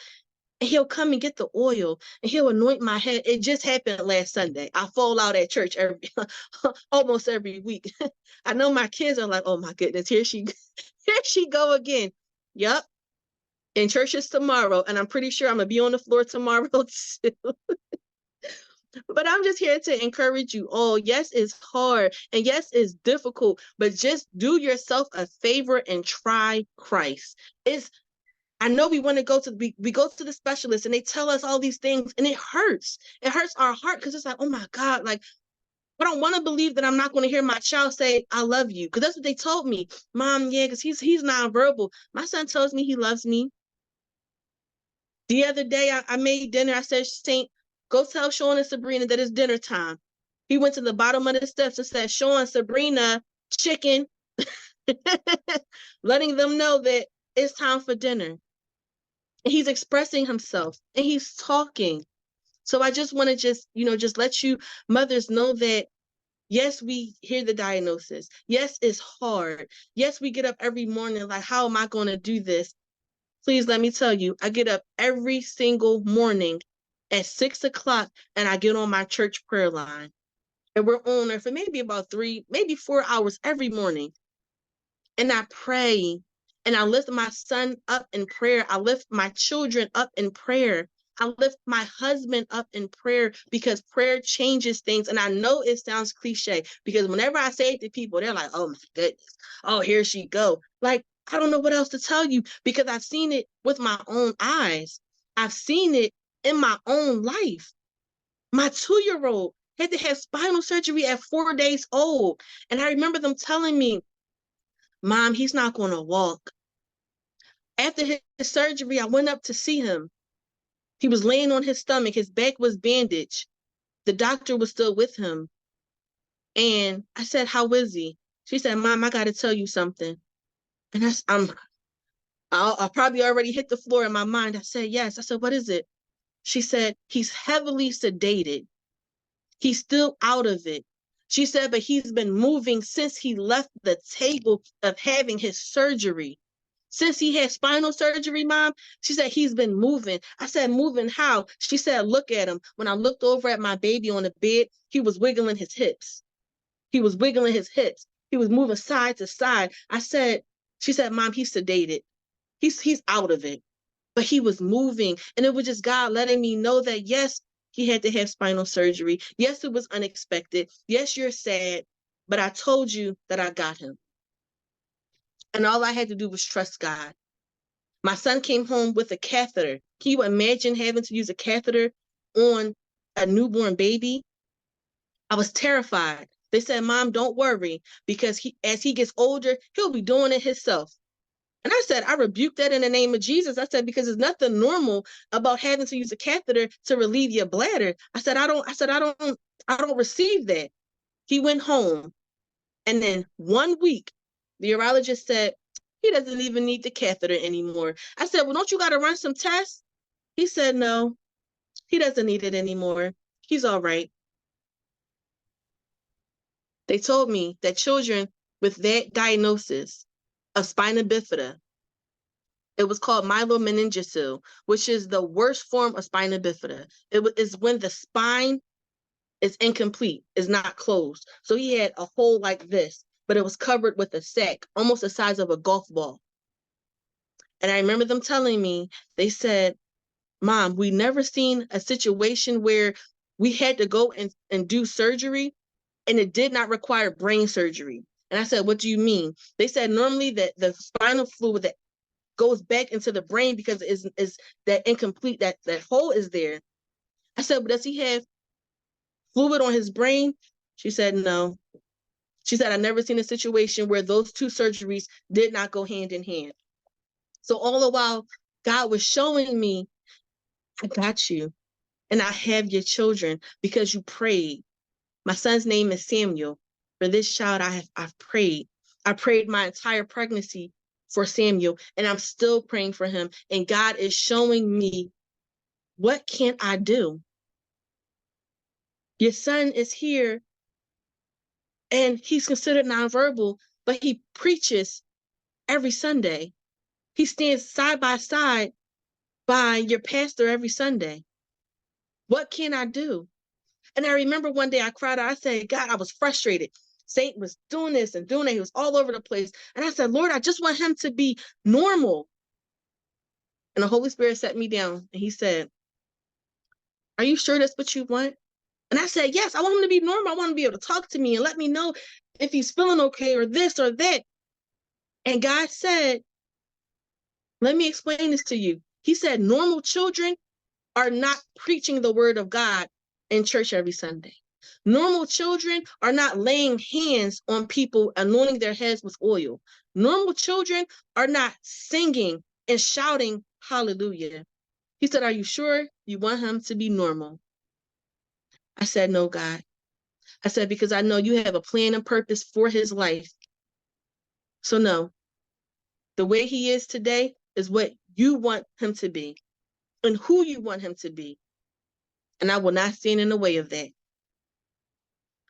So I told y'all I love a good story. This is my book. I'm going to share the link with y'all so y'all can read all about it. But Northwest Counseling Service is more than just a place where I work. It's a place where I'm dedicated. It's a place where I went through and I know that their services are official because they've helped me. Okay. So is a nonprofit organization that was founded for the purpose of providing real estate and housing counseling services to Philadelphia area residents. So if you know anybody who needs services, we provide credit counseling and foreclosure prevention program, financial literacy training, home maintenance training, homeless services, pre and post purchase counseling, rental housing counseling. If you know anyone that's behind on their mortgage and they need assistance, Northwest Counseling Service is the place to go. Yeah, like I said, share my. Yes, I came in with my dollar and a dream, and I told y'all 3 times already. I probably didn't have a dollar, but God made a way. Even as an employee, I still needed assistance, even after I got my house. And now I fell behind a little bit, and I had to go through the services even as an employee, because we all need help. We all need help, and we all need prayer.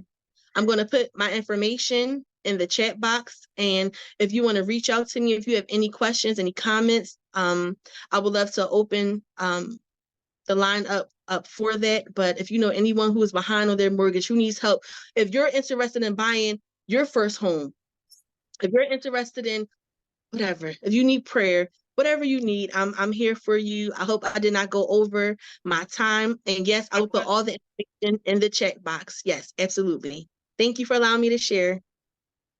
Bianca, I did put, I copied and pasted because I'll be getting the emails, some of the information from there. So just real quick, because I know Michelle has to go, because I know that we get ready to wrap up. 2017, going through a whole bunch of stuff, okay? You know how you get those letters when you're behind in your mortgage and you're just ignoring them. You're going through stuff. So I looked I forget how I got connected, but I called and I went in, and it was way past the deadline for foreclosure. Here I'm thinking me and my baby's going to be on the street. I walked into Northwest Counseling Services, and whoever the lady was helped me out so much. It gave me so much hope. And then it was another special needs mom that actually hired me because I wasn't working. Because you have to prove that you're working in order to do the I guess the the whole process of going through paying, whatever's past due, through PA, what's it, the PA housing folks. And man, I'm on a payment plan every month. I pay $50 towards what was, they pay what's past due, and you just have to pay them the money back. Very understanding. It's sometimes you have to get out your own way. So I just wanted to kind of testify that, because I went there is the reason why I'm still in my home.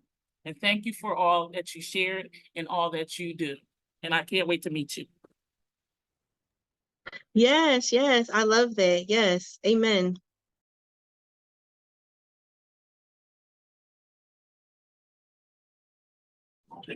Great job. I was just about to say, Pastor. Who's Zoom user? That's the pastor. That's Hey, Pastor.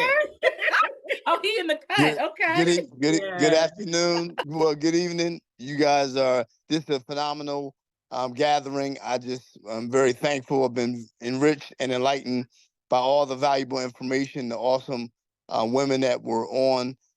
It's just truly, truly a blessing.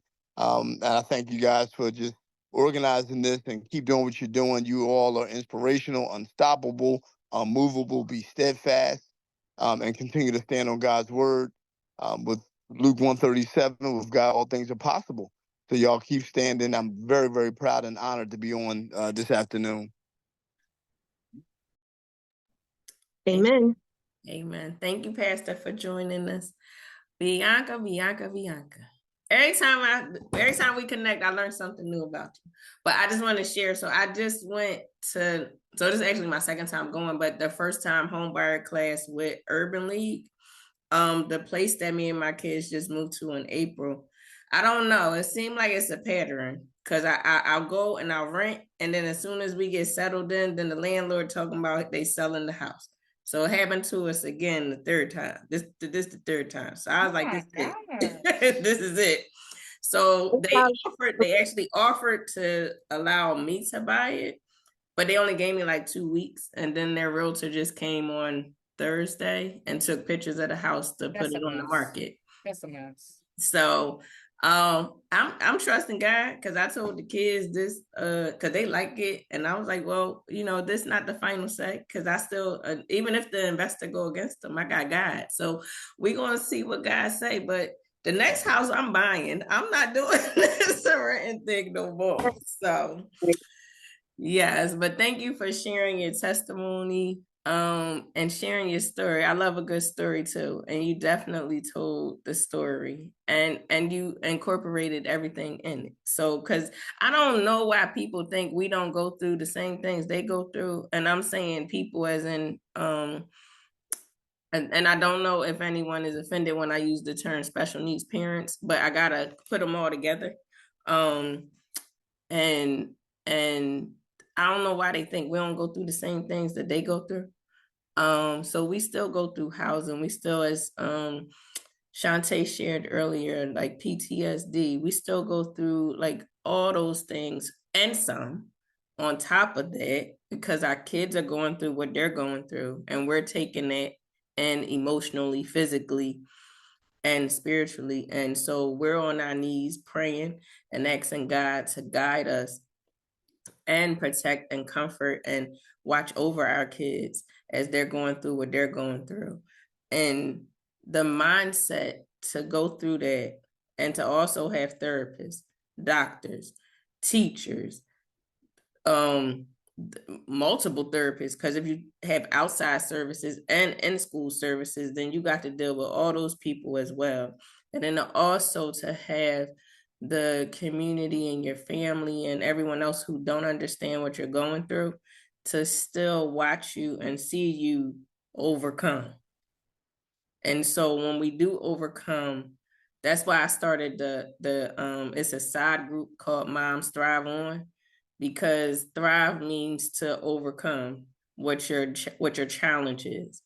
And so we're thriving on. Like we're not just thriving, we're thriving on and onward and continuously through the grace and mercy of God. So thank you for sharing that. I was over here trying not to cry. I didn't want to be on the screen crying, but thank you for sharing that. You just gave me like I took a deep breath and I was like, okay, God, confirmation right there. So I'm gonna do his due diligence and walk with him and stay focused. So does anyone have any other questions for Bianca? We're gonna take a brief break. And I'm just play some quiet jazz music in the background. I don't know if anybody need to run to the restroom, grab something to drink. We have 2 more speakers, and then we have a guest speaker that's not present. We have Jamil Owens. He's the male in the group, but he wasn't able to come today, so he sent a recording. So I'm allowed the 2 guest speakers that's here in the room to go first. And then we'll open up. We have a few raffle drawings. I know Shantae is donating a book. Bianca, I don't know if you want to donate your book to one of the winners. And then we'll play his video. And then we'll wrap up. So for right now, let's do a 5-minute break. So if you need to get some water, go to the restroom. Is his video the 15 minutes of fame? I don't know. It's Jamil is he's a wealth of information. So I haven't watched it. I downloaded it on the computer. I haven't watched it though, but I'll definitely know he's bringing some powerful stuff. He just had a autism fathers event. We have a lot of events for autism moms, and he just had one for autism fathers. And I interviewed him on my podcast during the pandemic, and he mentioned that he wanted to have that. So when he had it last year, was it last year? No, this year. Yeah, so it was. I think it was like towards the end of last year or last year? Yeah, it was last year. Because I said next time don't be charging no family because everybody can't come. Everybody don't have no money. It was this year. It was this year. In April. It was in April. It was this year. April 6th, 2024 at Spirit Charter School. Okay. 70 dads came together. I was there. It was beautiful. Yeah. A man came from Chicago. Yes, he had a lot of fathers out of town. A man came from Delaware who is from England. It was an amazing sight to behold. Yeah. And there were moms too. Women came too. Yeah. A lot of men wanted their partner or significant other there. They didn't feel comfortable being on their own. So there was probably 15 or 20 couples. Mm-hmm. There were 60 resources. I was 2 of them. I was wearing a couple hats that day. Couple hats. Yeah, I was there for Elwyn and the PICC. We had 2 tables. But yeah, and he's gonna do it again. He was the same day as Miss Ellis. If anyone doesn't know who Miss Ellis is, she is a woman who is from Deliverance Church, and she has been doing an autism event for several years, and it's always the first Saturday, and Jamil changed his date. So Miss Ellis already sent us all a save the date for April the 5th, and she sent it last May. We were dying. So April the 5th will be Miss Ellis's autism event, and Jamil's will have to be after that. And she told him, because half of us she was like, wait a minute, he's taking my people. So not sure what date he's planning for, but Aspira really was a great spot, great location. Yeah, that was the first time I was actually in that building. I didn't realize it was so big. It had been Cardinal Doherty High School, which at one time was the largest high school in the Archdiocese of Philadelphia. So big building, a lot of space. Yes. And now it is the home of Aspira Charter School. And has been for several years. Yes, I was really excited for him. I didn't register, but I had called him the night before and I was like, my plans got changed, so I'm coming to volunteer. So I came for about an hour and a half, and I volunteered. And I walked in with 3 fathers. One is a father of 4 children that's diagnosed with autism. Another one, his son was 4, and the other father, the father himself was in his 70s. His son is 30, and they were walking and talking, and then they kept looking at me. We were walking from the parking lot, and I guess they was looking like, "Well, this is a father of it. Why she here?" So when we got to the door, they all like stood to the side to let me in, and one of the fathers was holding the door, and he said, he was like, and what brings you here today? And I said, oh, I was like, I'm coming to volunteer. I'm coming to make sure you guys are okay. And they just chuckled and laughed.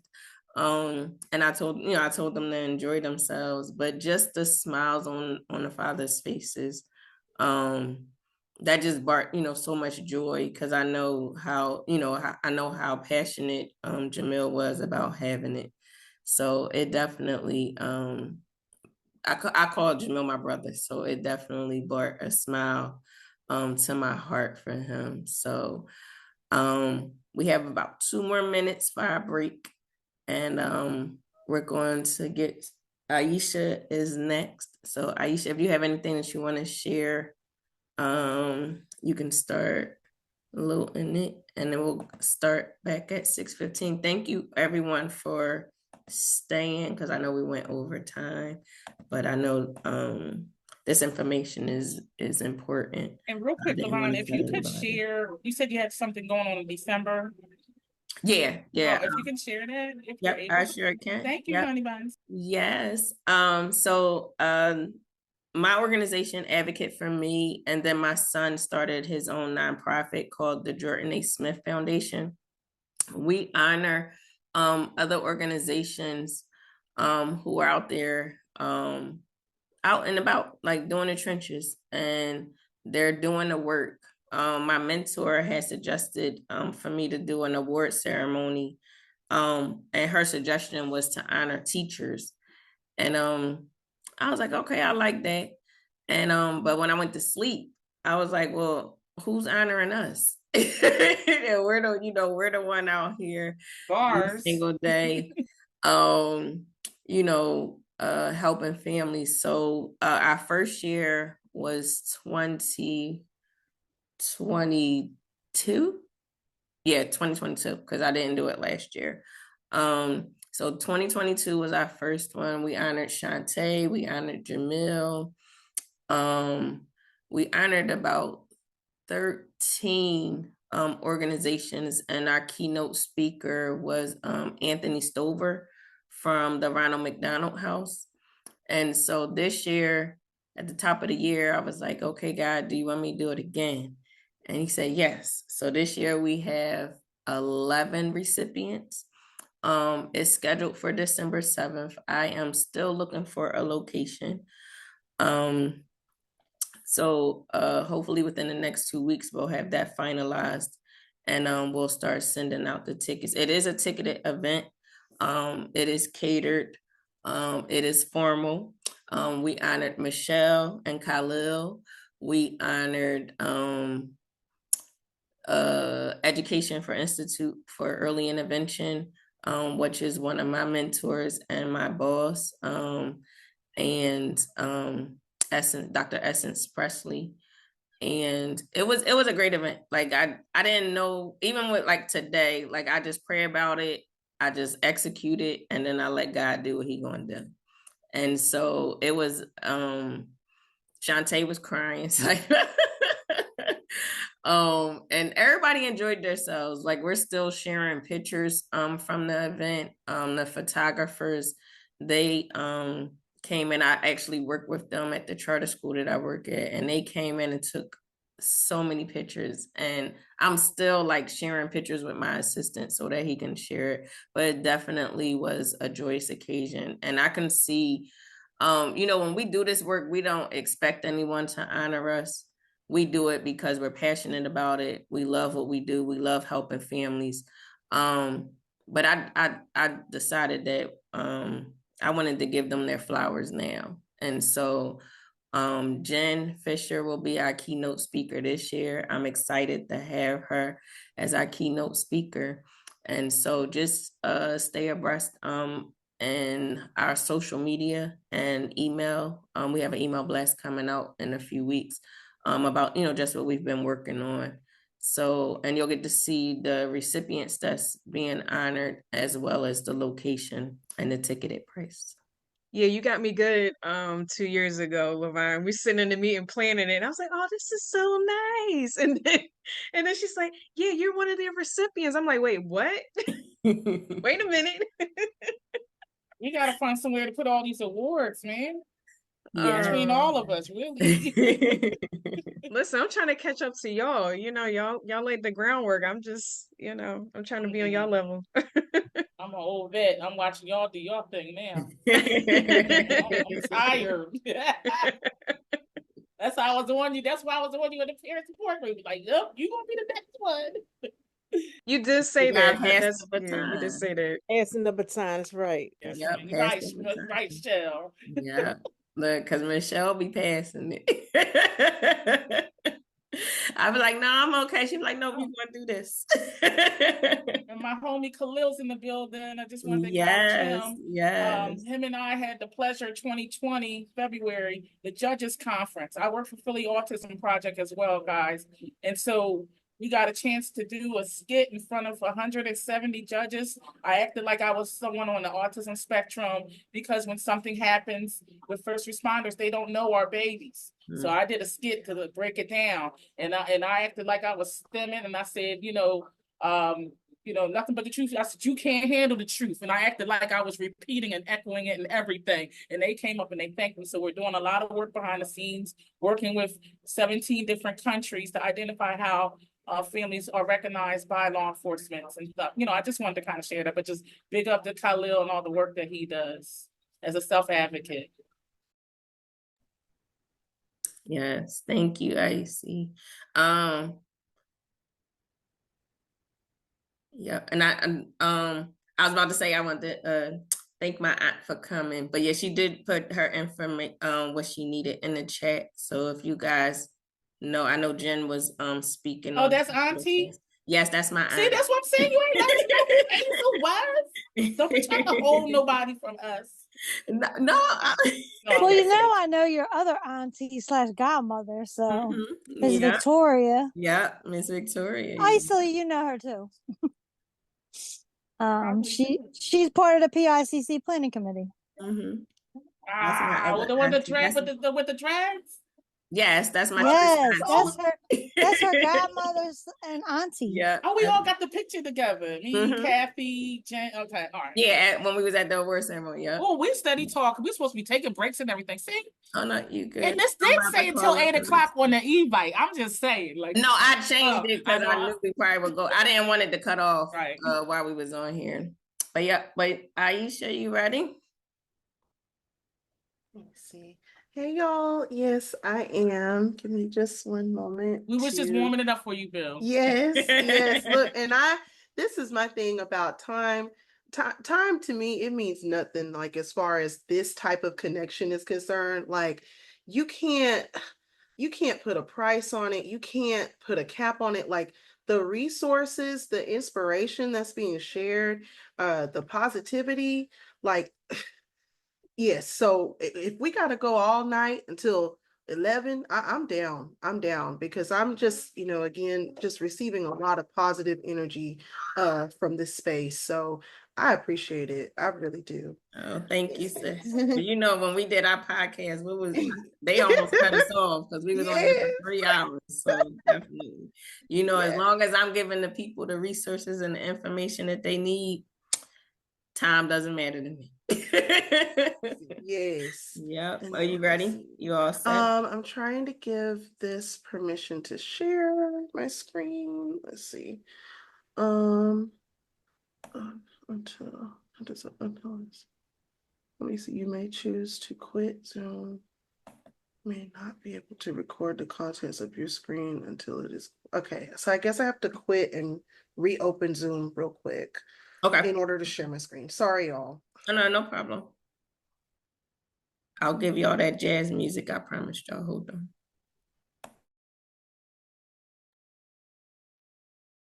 I'm gonna post the patent website link in because Jen and I, we're always going to conferences and there's parent scholarships where if your child's in a school system, they can attend the special education conference, they can attend transition conference, stuff like that. So I'm just going to put that resource in the chat.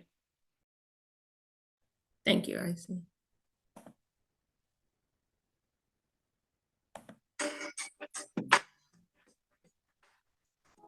Okay. And let's Jen, try this. PBIS conference coming up, Jen. I went last year.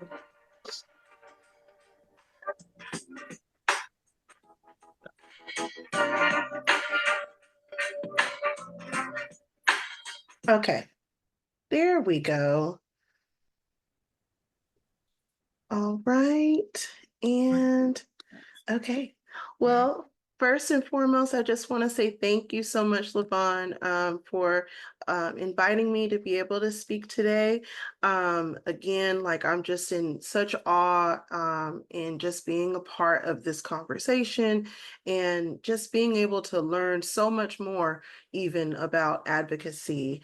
So with that being said, I'm really excited to be here to share with you guys. Plot twist. You are the hero. In my heart, I really believe that this speech or this presentation, whatever you want to call it, is something that God has been kind of preparing me to share with others throughout the years that I've had the honor of being my son's mom and all of the experiences that we've had together as mother and son. So my hope is that in some way, shape, or form, you will be able to gain something that's beneficial to you and help with just, keeping the movement going as far as supports for our children with disabilities and also adults who are medically dependent as well. So as I shared earlier today, I am an educator, particularly with the bulk of my experience being in the teaching of high school English. So this presentation is kind of a homage to that. So in hopes of trying to make this creative as well as engaging for you all. So this is almost in a way like a mini lesson on, what it means or what it takes to become that epic hero. Because, well, if you don't know now, well, you'll surely see why in just a few moments in time. All right, so since the dawn of storytelling, the concept of heroes who overcome adversity after adversity in the most incredible ways have captivated audiences across mediums, whether it's books, movie, television, you name it. We as humans, we are just attracted to these stories of greatness. So one of the common threads that links all heroes together, whether they come from the United States or they originated in Africa, the continent of Asia, that thread is the idea of the origin story. For the Aisha Krista Atkinson that you see today, I feel like her origin story began on November 11th, 2017. Just like any other mother, my world kind of changed drastically with the arrival of my son, Aries Rain Williams. From time to time, you might hear him in the background. So please just, bear with me. Sometimes he wants to share his little tidbit, and if he makes his way back around over this way, I'll definitely give him a little bit of time to just, say hi and, do his little song for you all. But at any rate, my son, at the time of his birth, was a 23-weeker micro preemie. He weighed 1 pound and 11 ounces in weight. And as you can see in the photograph, like his hands were so tiny that they couldn't even wrap like fully around the width of my own finger. He would ultimately go on to endure 3 brain surgeries and 1 heart surgery during his 150-day stay in the neonatal intensive care unit of Children's Memorial Hermann. It was during this experience that I realized that all hospitals are not created equal, and that all hospitals are not staffed with I guess the best way to explain is, with all of the wheels and vessels, but the bells and whistles that you would find in a level 4 NICU. So we were very fortunate that after I started contracting, that my OBGYN ended up having me life flighted to this particular hospital in order to have him. Were it not for that immediate call on her part, I don't necessarily know that my son would have had as strong of a survivability rate as what he ultimately ended up having. So Aries' primary diagnoses at that time would include what are called grade 3 and grade 4 intraventricular hemorrhages or brain bleeds, hydrocephalus, which we've had, a couple of discussions here tonight about spinal fluid. So for my son's circumstances, his hydrocephalus is what they call non-communicating. So the fluid collects in the brain, but it fails to drain down the spine the way that it does within our own bodies. And so in addition to that condition, Aries was also diagnosed with retinopathy of prematurity. So his eyes were underdeveloped and would ultimately require support, surgical support later on down the road. But at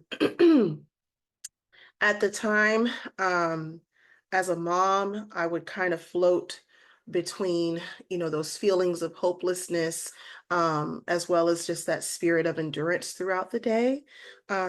Sometimes, the grief of not having the same birthing experiences as my colleagues at that time took a toll on me.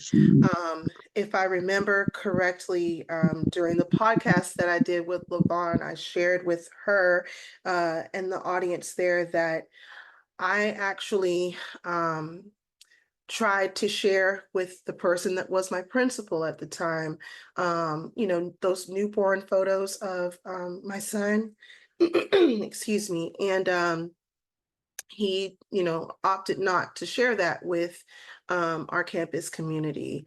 I don't know exactly why that decision was made.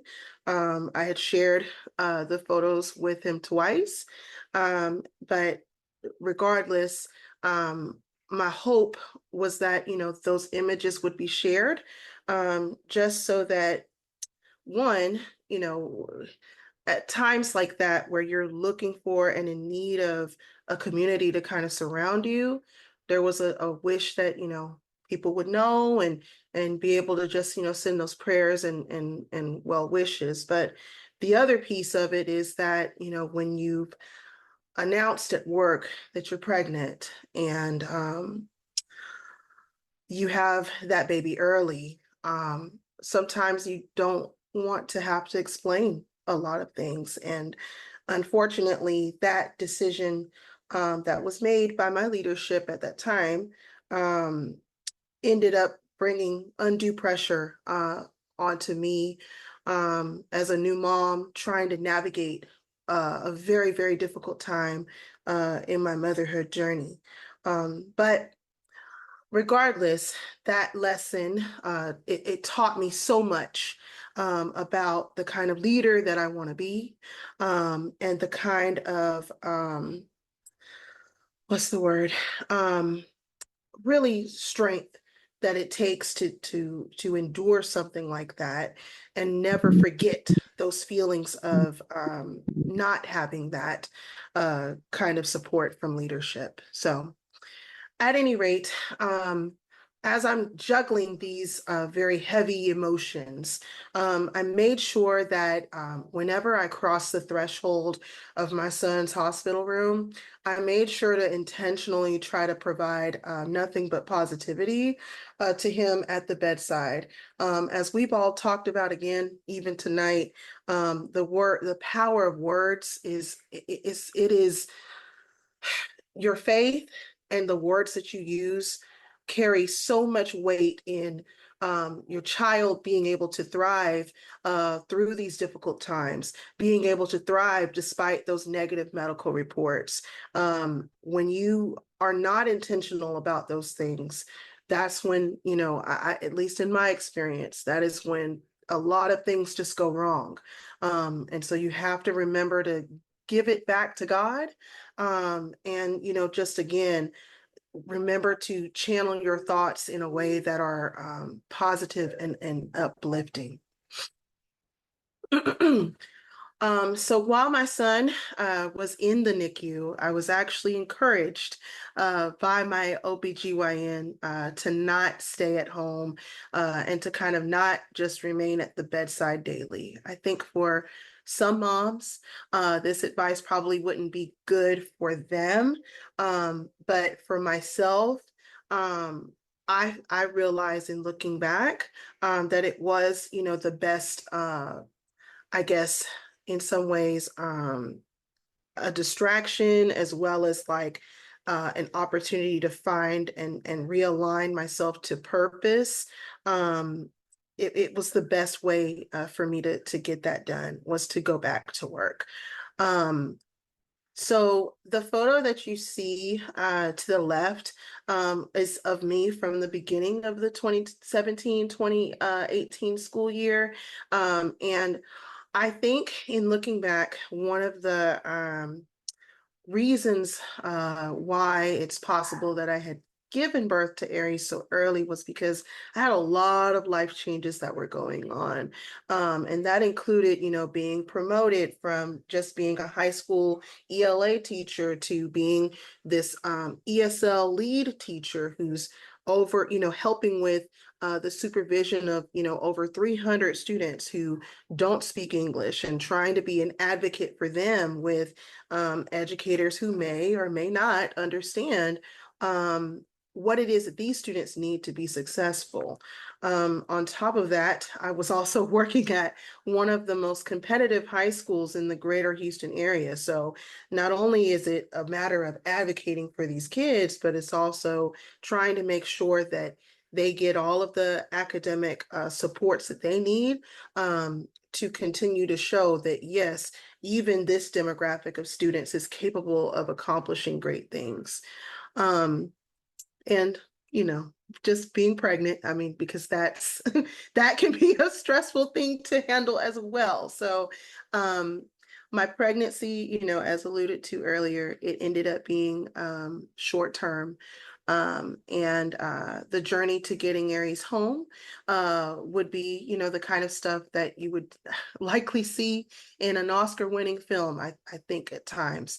But in the midst of all of this, some really, really amazing decisions and opportunities came from my son being in this hospital and me trying to just find a way to make it through a difficult season in life.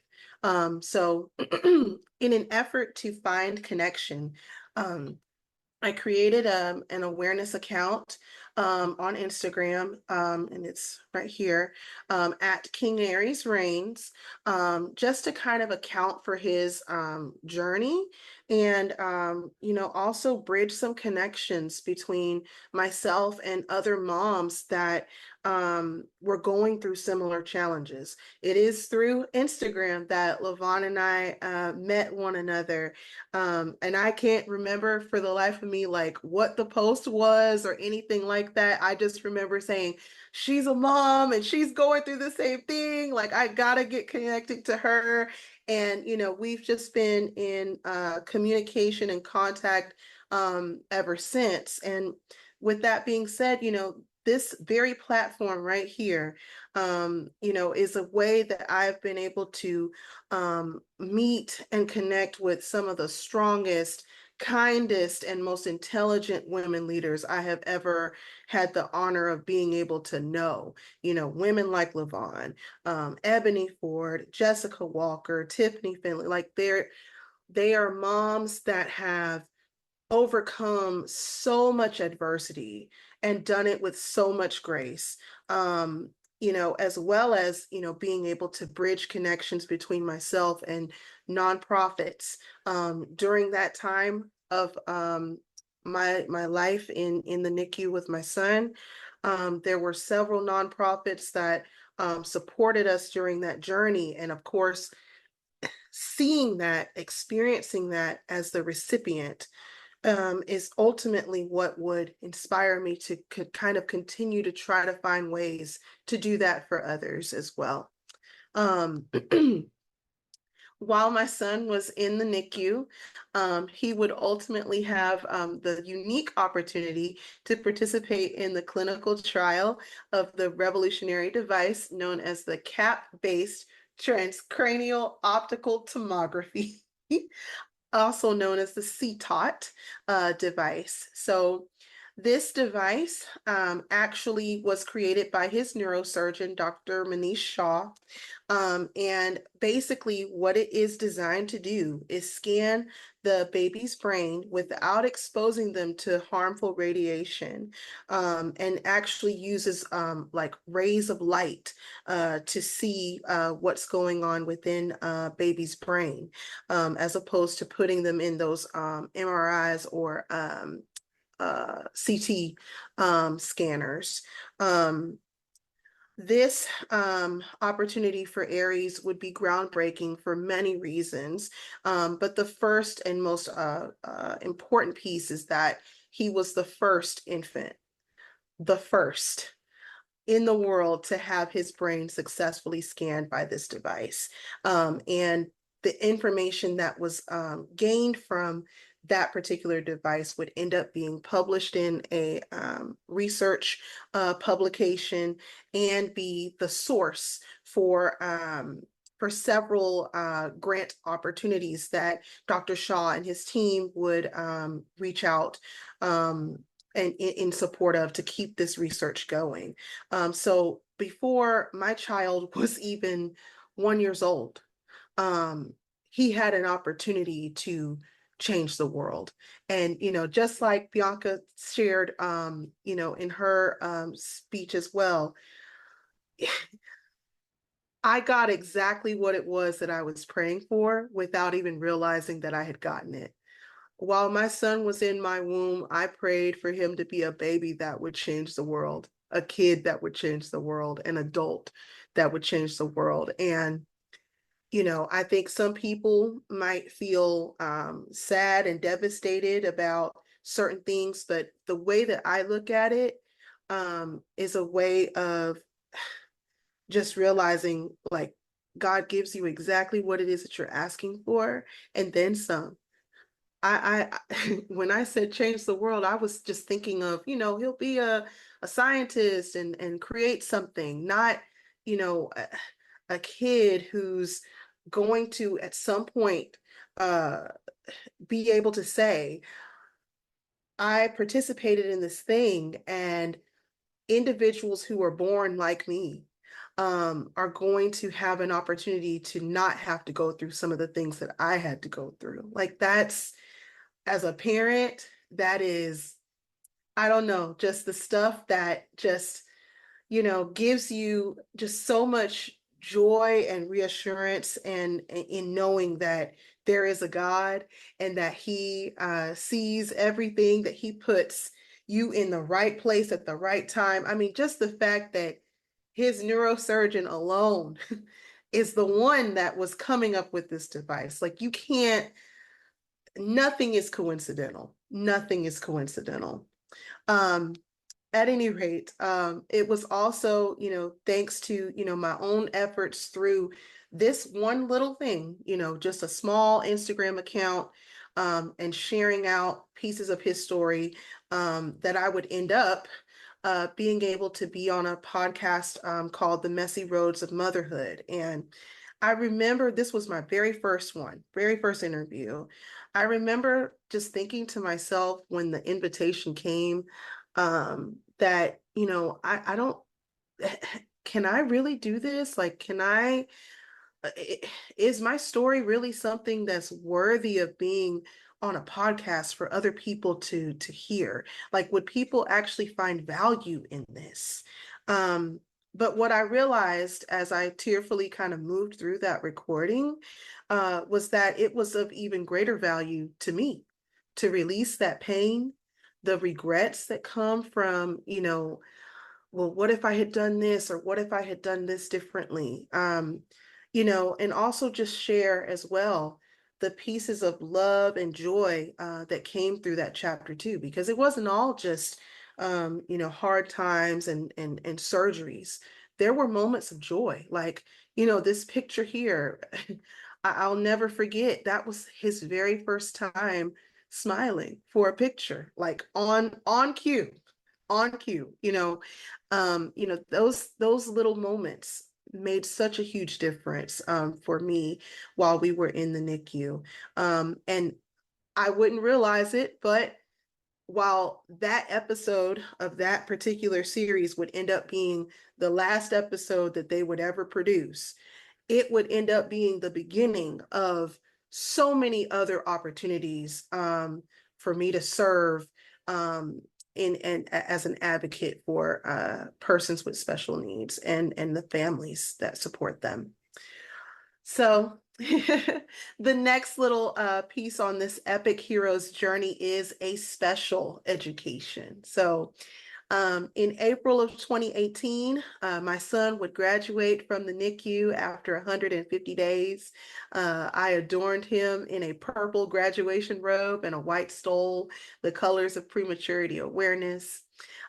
He would go home as an oxygen-dependent child, and I would have to learn how to navigate so many systems, including the ECI, or early childhood intervention system, the myth of Social Security, and how, everybody thinks that when your child is disabled, they just automatically qualify for so many resources and so many supports. But the reality is it is income fixed. And unless you go through certain hoops, you have to wait to get support for these children. Of course, Medicaid eligibility, also another area that I had to figure out how to navigate, because obviously our babies being on just our own primary insurance, and tasking us with covering these expensive copays for every specialist visit, every hospitalization, is just overwhelming financially for a lot of these families. Of course, having to coordinate all of those therapy visits, the doctor visits, and dealing with the additional diagnoses that my son would ultimately end up having, including autism spectrum disorder and cerebral palsy. As I kind of recently shared with an individual this week, excuse me, there is this unspoken privilege, I think, that comes with not with raising children who are not medically dependent. There are a lot of systems that we have in place that wrongfully penalize American families like Aries and I. Some of them are really small, like the perfect attendance award at work and or school recognitions, as if, that were even possible for even just a regular single parent to achieve. We still have these types of structures in place that don't necessarily benefit or really demonstrate the levels of commitments that employees like myself give to a company while, managing this very, very complicated circumstance and still coming to work and getting the job done, not only at the level that is expected of us, but above and beyond levels of commitment. Other challenges I think that were exposed to me during this special education for myself is that, there were massive gaps of inequity, such as no viable access to childcare.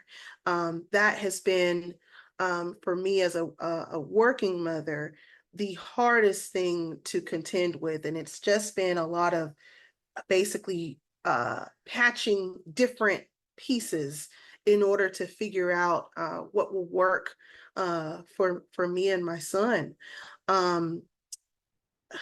The other inequity as well is just a lack of community awareness.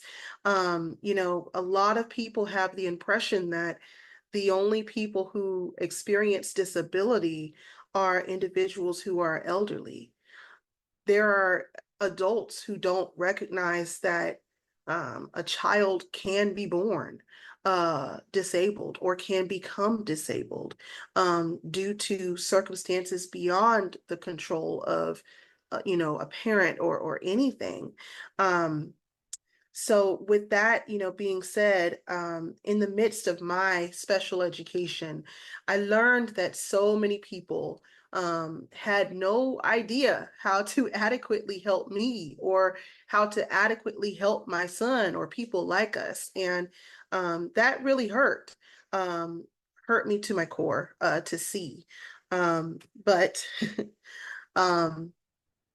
I uncovered ways to kind of help with channeling that frustration into forward motion, not only for myself and for Aries, but for my community, my state, and our country. In 2019, I had the opportunity to serve the Houston chapter of March of Dimes as a parent representative and lobby for the Preemie Reauthorization Act. This is a legislation that essentially provided specialized funding to families, particularly with emergency Medicaid for moms in the hospital, as well as emergency Medicaid for our premature babies. At the time, without, getting bipartisan support, that particular act would have phased out and so many families would have been negatively affected by that. This would end up being my first time, engaging with policy and advocacy, and would later lead me to start writing not only about supporting persons with disabilities, but even just in general for my field. And I would start writing for Education Week, Teacher to Teacher, Edutopia, and so many other publications, just continuing to advocate for the underprivileged, the underrepresented, whomever that is within our schools, within our districts. These are the populations that needed, I felt, me to try to speak up and share ideas and resources with them that would help them continue to thrive in their own way, shape, or form. In 2020, my son's participation in the CTOT device's clinical trials gained the attention of the Houston Chronicle, which is one of the largest newspaper publications in the state of Texas. And ever since that article, because I have continued to put my son first in everything that I try to do. He has on average been featured in at least 2 media outlets every single year from that time on. And that is, not only a testament to the power of his story of resilience, but how much the world still appreciates that story of the underdog overcoming adversity in order to achieve success. And then in 2023, American Mothers Incorporated named me the 71st Texas Mother of the Year for the work that I did as a volunteer in my son's school district as the Special Education Parent Advisory Committee Chair, as an educator, a leader, and of course, as a mother to a child with special needs. This honor would bring so much visibility to our lives in a way that I didn't think was possible. So in addition to sharing my son's story in front of a delegation of former and present day Mother of the Year honorees, the nonprofit of my choice, which was Morgan's Wonderland. I don't know if you all have heard of them, but they are based in San Antonio, Texas, and they are an ultra accessible theme park for persons with disabilities. And not only are they a theme park, but they actually employ persons with disabilities and put them in not only, and you see this all the time in different companies, they'll tend to kind of put persons with disabilities in those service labor intensive jobs. No, you see them in positions of leadership at this facility. So I selected them for consideration for a $5,000 grant. And while I didn't win National Mother of the Year, that doesn't matter because I know that Morgan's Wonderland received that grant because I endorsed them for it. And walking away with that was so much more important to me than walking away with a title that would only serve me. So that said, that endorsement symbolized to me their understanding of how important it was for that attraction to exist, not only for Texas, but for the United States as a whole. Now, with that being said, as Peter Parker's Uncle Ben has, been famously quoted, with great power also comes great responsibility. Answering the call. So there is this old saying in the Christian community that says God doesn't call the qualified, he qualifies the called. God doesn't call the qualified, he qualifies the called. If there is one thing that I have learned from this experience, it is, again, that nothing happens in this life by accident. It is all intentional design, and it is up to us to find the pattern, establish the links, and leverage them all to save this world, to change this world. Through the raising of my son, through the advocacy for his needs, as well as the needs of other children who are just like him, I know that I'm doing what God has called me to do and what he has prepared me to do, not only for these children, but for families just like everyone on this call. I'll give you an example of this, and I haven't really publicly shared this just yet, but I wanted to share this with you all today specifically because a lot of us my hope is that we never have to, but some of us may go through this, and I wanted to share with you a way that I tried to handle it and address it in hopes that it may inspire you to consider doing the same, whether it is something that does happen to you or not. But As Aries' mom, I think the hardest thing that I've ever had to kind of deal with is seeing him be the catalyst for change. And what I mean by that is he has to go through an experience that's not great at all. And I think in many ways, God kind of is pushing me to take that experience and turn it into something good. So for Aries, in August, he experienced an epileptic emergency while he was in the care of a caregiver. I had obviously provided her with his rescue medication for his seizures, as well as a one-page document for her to pass on to anyone that is like a first responder or part of a medical team to help with explaining some of the complicated language, because my son, he is nonverbal in communication, so he is entirely dependent upon those who are speaking to be able to, as best as possible, advocate for what he needs. Included on that paper is specific instructions on what needs to be done for his care. And at that time, I had just flown back into town from a duty that I had, and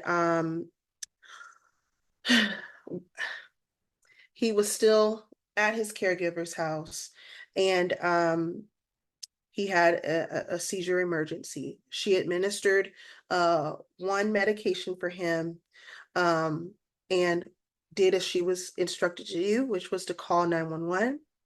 The first responders team arrived on the scene.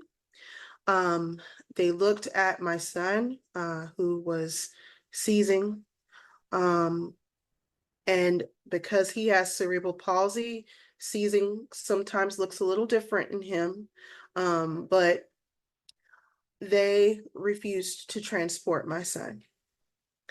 By God's grace, and the reason that they said that they would not transport my son was because they said that he was autistic, and that what he was doing, that's what autistic people do.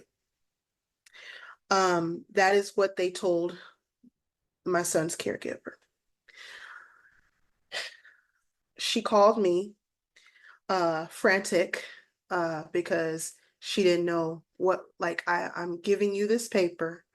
I'm telling you what's happening. He needs to go to the hospital. He has a device in his head, a VP shunt. He needs to go to the hospital. I asked to speak to these individuals, and they told me that it was not a seizure. I told them it is. And, at that point, by God's grace, I was in town, so I made my way to the property. That was 26 minutes, pretty much, of time that from the time they had arrived on the scene to the time I would make it to the property. And my son still hadn't been transported, did not receive a secondary rescue medication. When I walked in, I stayed calm. And the reason I had to choose to stay calm is because sometimes when you look a particular way, you don't get the grace and understanding of, being that hysterical parent. So you have to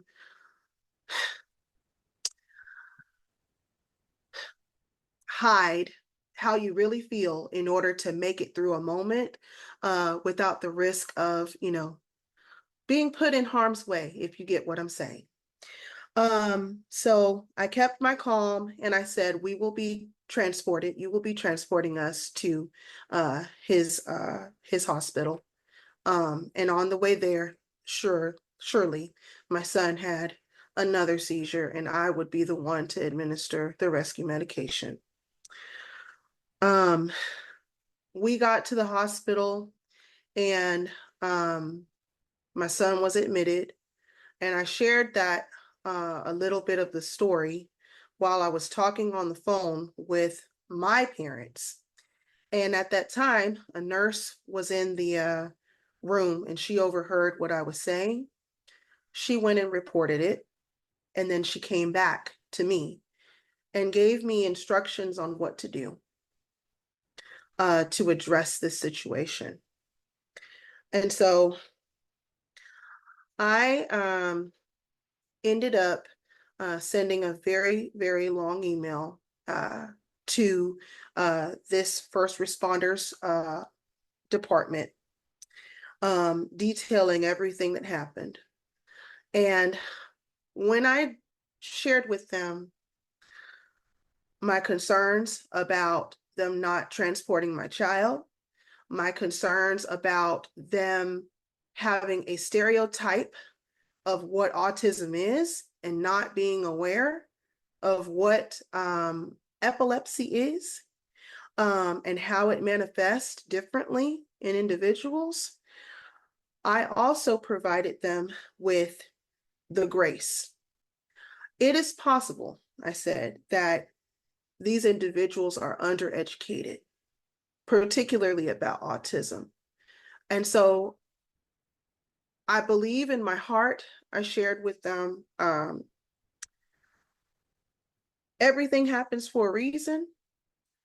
And with me being who I am in this community, with my son being who he is in this community, and the things that he has accomplished in this short amount of time, this situation happened to the right kid at the right time with the right mom. And I expressed to them, I want to see what it is that you all have before you for autism support training for these first responders. And the response I received was, we don't have one. One of the largest first responders in the greater Houston area doesn't have any training modules for working with individuals who have autism spectrum disorder. And so it takes a lot of courage and honesty to be able to admit that, right? So I had to sit back and I said, you know what? Perhaps it's because I need to be the one to help them design that. And so I offered my services to do that. And so the plan is for me to help with creating that training, and to also be able to provide that personal piece, that opening video to share about why this is so important for them to take seriously. As we live in a country where, you know, our rates of autism representation are increasing, within 1 in every 36 kids, 1 in every 36 kids in the United States. I could not walk away from this situation saying, oh, you know, he made it through, just forget about it.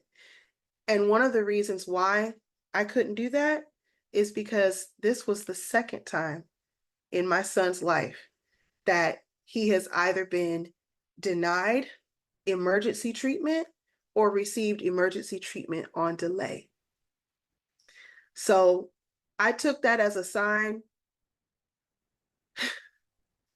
I'm not qualified, but God is qualifying me to do this. He's qualifying me to get this done.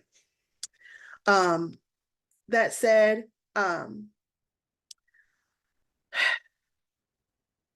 there's a lot of hurt to overcome when going through these types of circumstances. But what I have learned is that going about it in anger is not going to to solve the situation. It's not going to withstand the test of time, whatever comes out from anger. I could have very easily filed a complaint against these workers. And while, you know, the intentionality, whether or not it was out of ignorance or a choice, that's entirely on them and the Lord. What I'm here to do is to provide support and try to ensure that this doesn't happen again. Because in the end, if the intention was wrong, it will be exposed. It will. And as I said, God will handle that in his way. But what I'm here to do is to provide the solution to this problem. Another instance as well, and I won't go too in depth about this one, but you know, just for the sake of brevity, but my son earlier this year was denied participation for Medicaid waiver, medically dependent children's program. It was wrongful. They said that he didn't meet the definition of being medically dependent, despite spending time in the hospital, despite multiple specialist appointments, despite the fact that he has a VP shunt. He needs devices to help him with walking. I mean, the list just goes on and on. So my approach was to reach out to my local representative, who happens to be the Senate chair for the Texas Health and Human Services Commission. And as fate would have it, she and her team very disappointed that this has been happening to kids in Texas. But as has been uncovered, and some of it is not necessarily the fault of the Health and Human Services Commission, because I think the intention was to try to help people during the pandemic. However, it was uncovered that there were a lot of families that were on that list who didn't need to be on it. But rather than going case by case and being intentional with looking at what are the diagnoses, what are the circumstances of these children, they would just mass deny these children. And, you know, my heart really and truly goes out to a lot of the families that this happened to, that are in, you know, certain Facebook groups that I'm in, before I was able to share what I did to resolve it. Because once you get knocked off of the waiver list, that's it. You know, you've got to start all over again. And so because I essentially kind of tipped off the Senate commission chair, that in turn helped them with reversing a couple of others that were caught in that limbo. And of course, for those who did receive a denial and were still in standing of being able to self-advocate, they were able to follow the steps that I provided them for getting in touch with the legislator and making certain communications about what all is going on with the threat to lose your Medicaid waiver for the child. With that being said,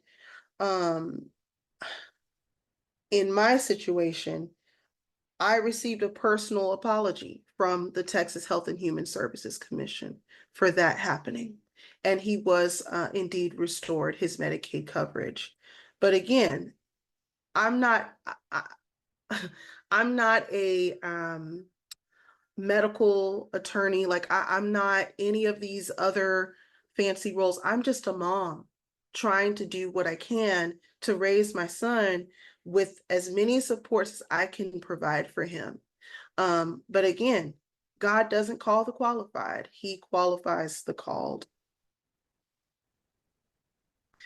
So because this is hard work just as much as hard work, that's why.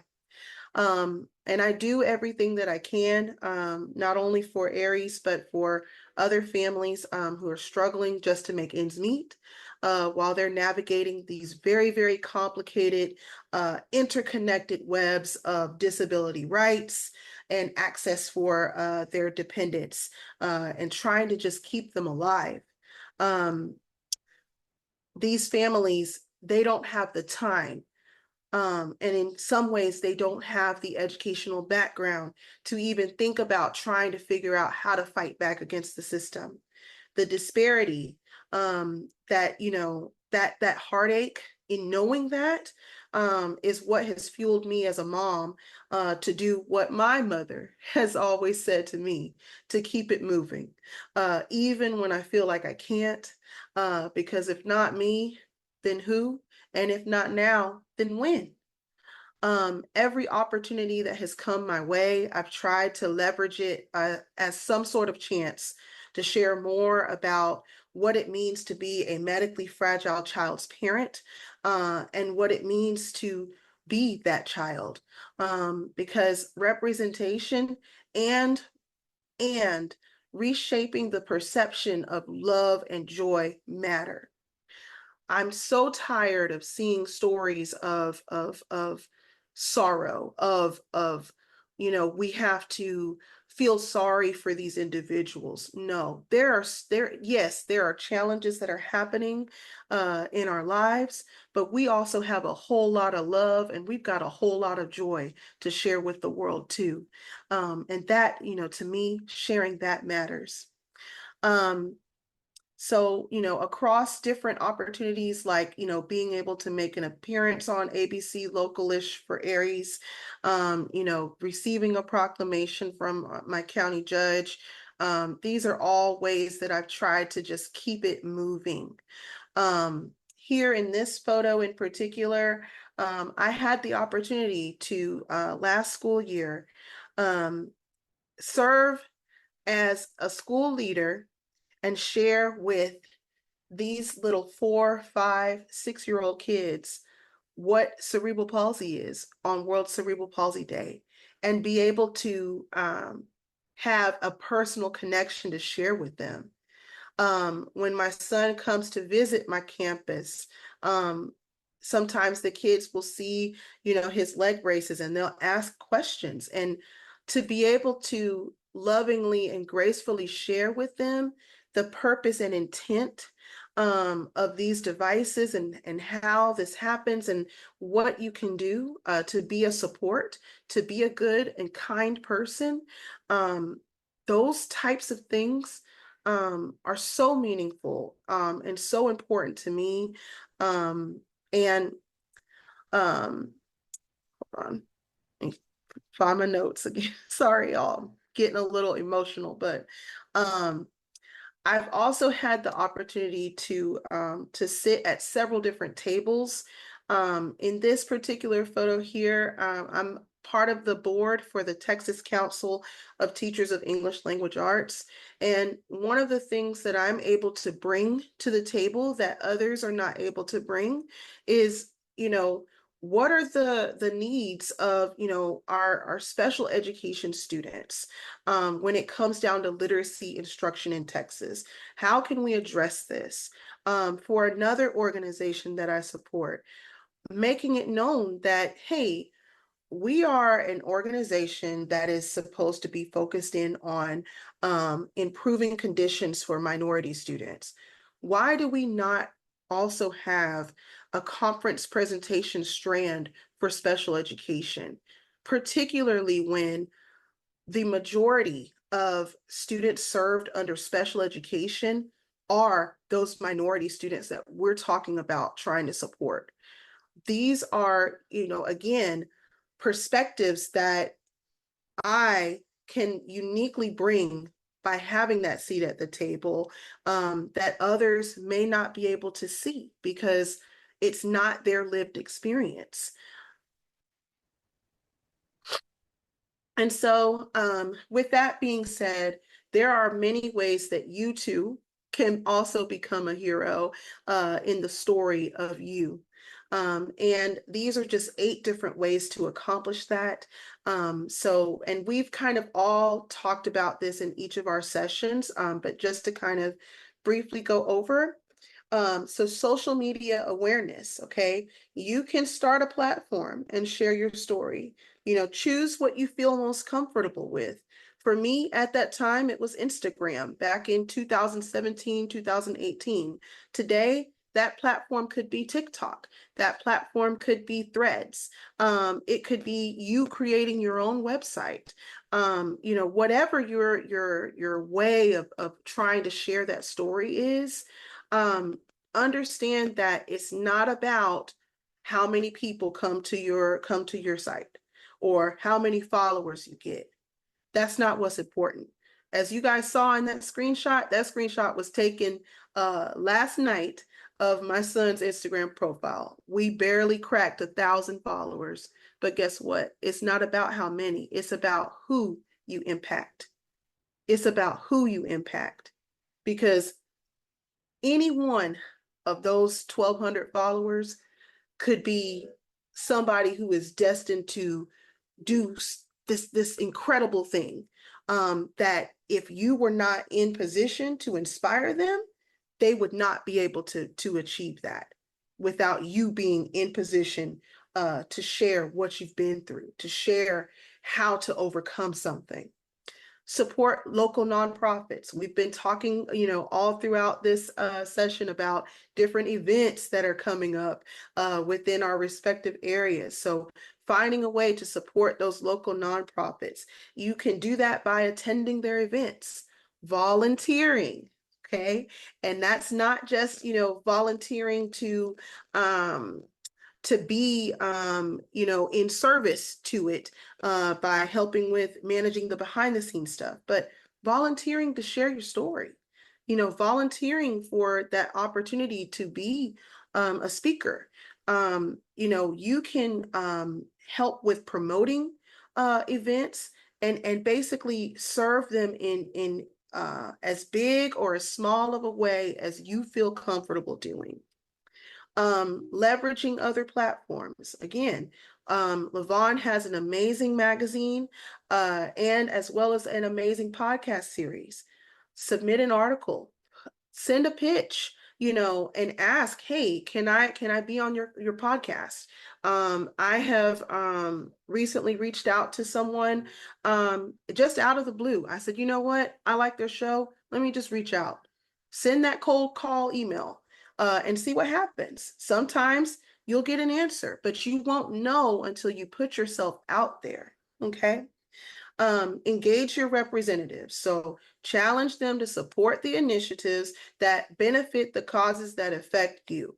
A lot of times these representatives, because again, it's not their lived experience, they're not interconnected to individuals who are negatively impacted by certain policies.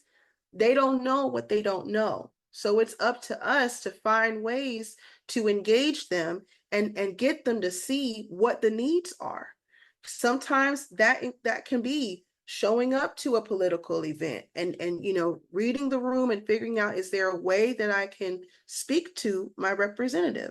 Other times it can be something as simple as sending an email like I did to Senator Colkhurst and letting her know, this is what's happened to my son.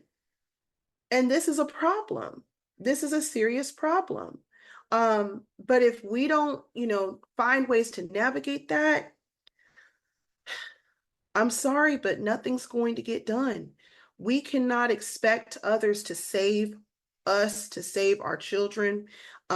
Sometimes the hero is ourselves. Next, be about solutions. My pet peeve in leadership, in friendships, in relationships, I cannot stand a complainer who talks about what is wrong and does nothing to try to fix the problem. When you see a problem, think about it and try to gracefully point it out to the individuals that are affected by it, or that not affected by it, but the individuals who are, overseeing it or in charge, and then offer yourself up to help develop a solution. When I wrote that letter to the first responders department that made that decision for my son, I shared with them, I am an educator.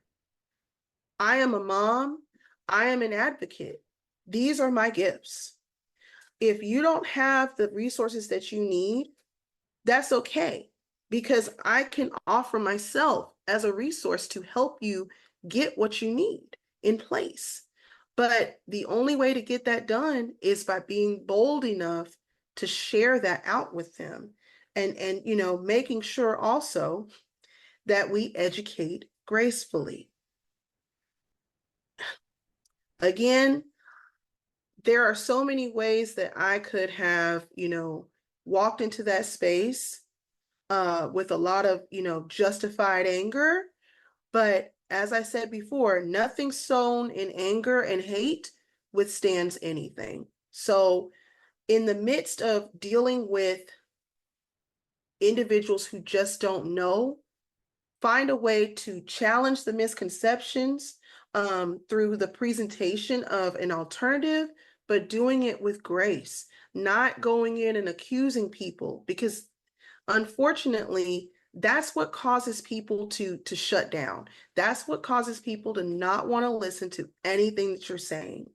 There is a way to get people on your side and get them to understand what it is that you need, but not through anger. Partner up. So creation in isolation these days is rarely successful. I mean, you can look at even Beyonce, even she, as successful of an entertainer as she is, she doesn't create anything in isolation. It takes an entire team of people to build a brand, to support the nonprofit that she has in place. So for ourselves, I think there is power in partnering up with persons and organizations who share the same passions. And by doing that, we're leveling up not only ourselves individually, but we're leveling up the cause. And then finally, lead by example. So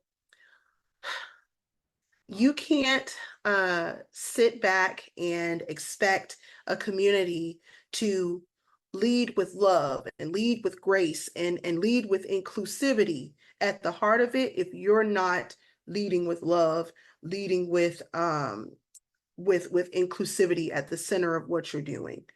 You have to be the example you want the community to live up to. So never forget that you are a very, very powerful contributor to what the community deserves as far as what that leadership should look like. Regardless of whether you hold a title or not, the way you carry yourself into certain rooms and spaces is a form of leadership.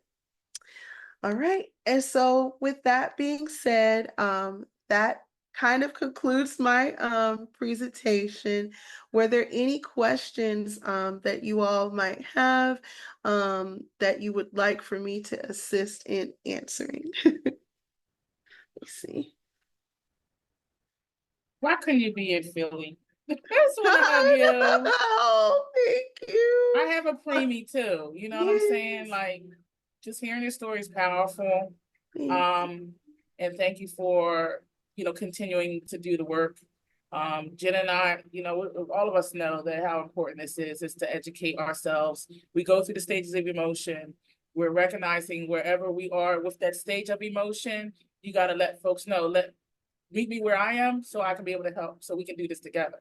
Yes. I had posted some stuff in the chat because as you were talking, again, we've been doing a lot of work with the first responders, the justice system. So I just made sure for our Pennsylvania folks, there's great one-pagers. There's social stories around when you're running into the police officer. So make sure you're checking out, Philadelphia Autism Project's website, because we wanted to make sure that's easy on eyes.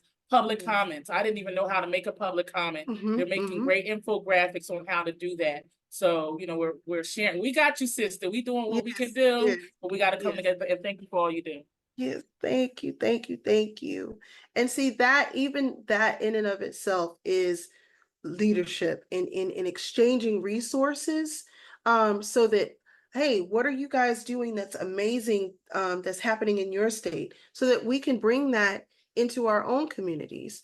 I'm sure, everyone knows, like in Texas, we kind of like to do things our way, whether it's, the right way to do things or not. But as we've had a lot of people, such as myself, moving into the state, we have individuals who are bringing with them a mindset for change. And with that being said, in order for us to continue to do that work, we have to talk to one another. We have to share the great things that we're doing. So I thank you so much for sharing those resources. I really do. All right. So just in case you do want to stay connected, I do have a website. It's aishacatkinson.com. If you happen to be in the state of Texas, there is a section on my website called HTX for All, or Houston, Texas for All.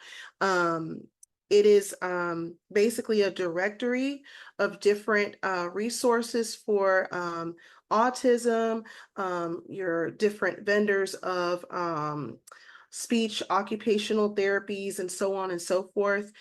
Just a lot of really helpful things that, we just don't, I guess, have an actual directory of these resources that are readily available to people, but that is available for you to use. And of course, you can follow me on the different social media platforms, especially at King Aries Reigns. And that's it. I put your website in the chat. Thank you. All Thank right. you, Aisha. Thank you. Oh, I told y'all she a powerhouse over there. She getting it done. I put in the chat, because when we do our award ceremony, we call the awards advocates for change. Like that, when the award recipients, we put advocates for change on it. And so I put in the chat, keep being the advocate for change and change the world.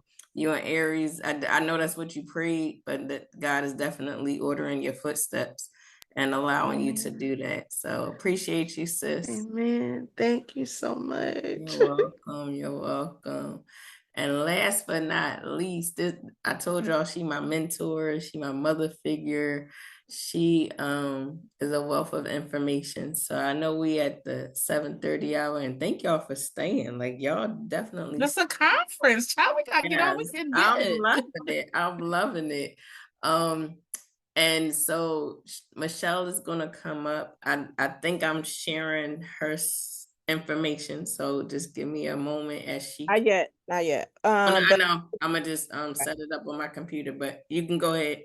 all right, perfect. So, want to ask you guys to please be patient with me because you guys have definitely hit all of the marks, dotted all the I's, crossed all the T's. I was like, why did I ask to go last? Like, I'm crossing out, oh, but they didn't said that. Let me cross this out.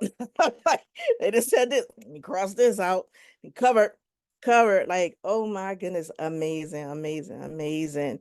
And so I'm just so thankful and grateful to be a speaker at this amazing, event. And I want to first and foremost definitely give honor to God, right? And even for Lavon, she is a giant in the autism community. And although she, considers me as a mentor, I feel like I'm always trying to catch a thunder. Every time I, hear something, it's like Lavon ceases to amaze me because it's like I'm constantly hearing that Britney Spears song, that music, and then I'm saying, oops, she did it again. She is always doing something new, and I'm always applauding her, giving her homage everywhere and every time that I turn around, and she definitely makes my heart smile. I'm so thankful and grateful for everything that you've done, everything you're doing, and everything you are going to do. I love you so much. And you guys were, talk about, and I love that Aisha was talking about just supporting nonprofit organizations. And so I do have a nonprofit organization, my son Khalil, and I have our organization Spectrum Success 911. And as Bianca was saying, they told me that Khalil would never walk, never talk, never be productive in society, and that I should institutionalize him. And I said, the devil is a liar. And so Khalil not only graduated from high school with a 3.8 grade point average, and he graduated from community college, and he has, I think, one more year to go at Temple University, majoring in communications. And so I am so thankful and grateful for him. I know with my intros, I had stated about him being a community autism peer specialist for the city of Philadelphia. And is just amazing at the things that if we, put God first. And I think I was writing in some notes, like if you delight yourself in God, that he will give you the desires of your heart. And, it's like even with Khalil, and then I'm going outside of the way I didn't wrote my stuff on my paper, but my purpose, I talked about purpose, and it was like, a lot of times when we grow up and we ask kids, what do you want to be when you grow up? And I never say, oh, I want to be a cosmetologist, or, oh, I want to be a doctor, or whatever they want to be. No one ever says, I want to be the parent of a child that has a disability. I never said that. Well, I don't think any of us said that. But, I'm thankful and grateful that although I didn't find my purpose and it found me, that a lot of times people live their entire life and never know what they are supposed to do on this earth. And it's like they never find any purpose. So when Khalil was given to me, at first I didn't understand, I didn't appreciate it. And I thought, oh, I'm being punished because I have a child that, has some challenges, because disability came in our journey a long time afterwards, not until he was like 10. But we knew at 18 months that he had some developmental delays. And in the 90s, when it came down to developmental delays, even though we knew that there were some things that wasn't happening that was supposed to be on that marker, developmental marker, without a diagnosis, there was no help you can get. So they says, well, we don't give a diagnosis until they're 5. So I had to figure it out for the 5 years, how to help him, what to do. We got early intervention and he was going, but autism did not enter our journey until he was 10 years old. So I had no idea. They had no idea about what was going on, other than the fact that, that the doctor was saying, oh, boys are slower than girls. He'll talk when he get ready, and I'm saying, what? Or, oh, don't worry, again, boys, they take a little longer than girls, he'll potty train when he's comfortable, when he's ready.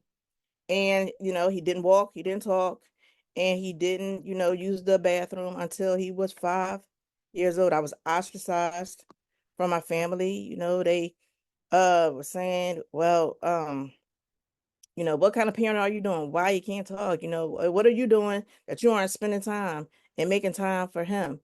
And it was like, wow, the shame, the blame, and the judgment, right? But that's, sometimes, and it hurts us more because it's the people that are closest to us that hurt us the most. So, the strangers saying stuff, we, be like, I don't care, I don't know you. But when it's coming from home, it hurts more, and but our nonprofit organization, because of the work that Khalil does, we decided to create Spectrum Success 911. So, Lavon, can you share the website? Just wanted to do a tutorial for you because we try to make it user friendly. Because I know a lot of us awesome moms, and that's AUSOME spelled intentionally. We, don't always want to talk to somebody. So I wanted to make it where it was user friendly, where if you wanted to call, you can definitely call. I'll answer my phone 24/7. I have parents calling about 2 o'clock in the morning. But the thing is that, I want the information to be there for them if they, need it or they're looking for it. And so I just wanted to give you guys a glimpse of the website. I'm loading it up now. Sorry. Perfect. Just sharing some photos of Khalil during the judges conference. Oh, awesome. Thank you. I know who to go to now when I need some I pictures. know I'm about to hire her as the new tech person when I had. I know where to go. Yeah. And we know that visuals always help with the story. Absolutely. Okay. So just scroll up. And so this is Khalil's. The one with the regular blue was high school. The other one was college graduation. And this is right before I went to Levine's Mom's Night Out event. And you can keep scrolling, Levine. And so here is under events and resources. So can you hit the events, Levine? So under events and scroll up. Here is every month we list webinars that are free that you can sign up for, and you can hit the link on the, you can scroll up and show them. You can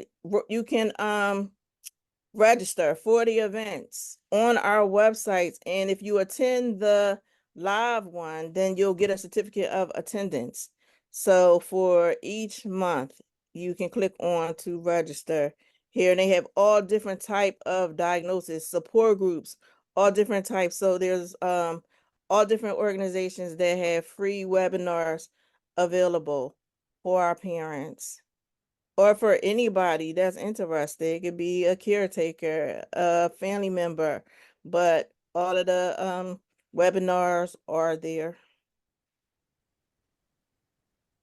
And so if you go back to the home page, go back to home, and wait, you can actually just go to resources. Click resources. Awesome.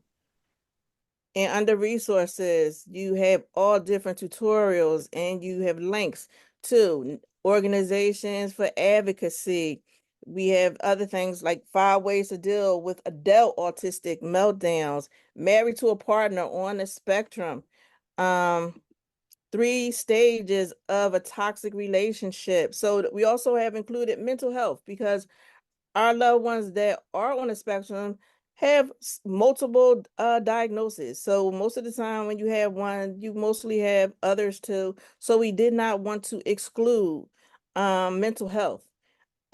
Even along my journey, as I was learning about mental health, a lot of things started resonating with me, and I was like, wait a minute, I feel like I'm looking in the mirror for a lot of things. So a lot of the things I learned about mental health, I felt like I was now getting the names of the behaviors that not only myself but my daughter had exhibiting. So it was like, wow. So as I'm learning and empowering myself, I felt as though that it was time for us to empower others. And so you could go back to the home page and click home, and you can scroll down. And so we also wanted to keep going.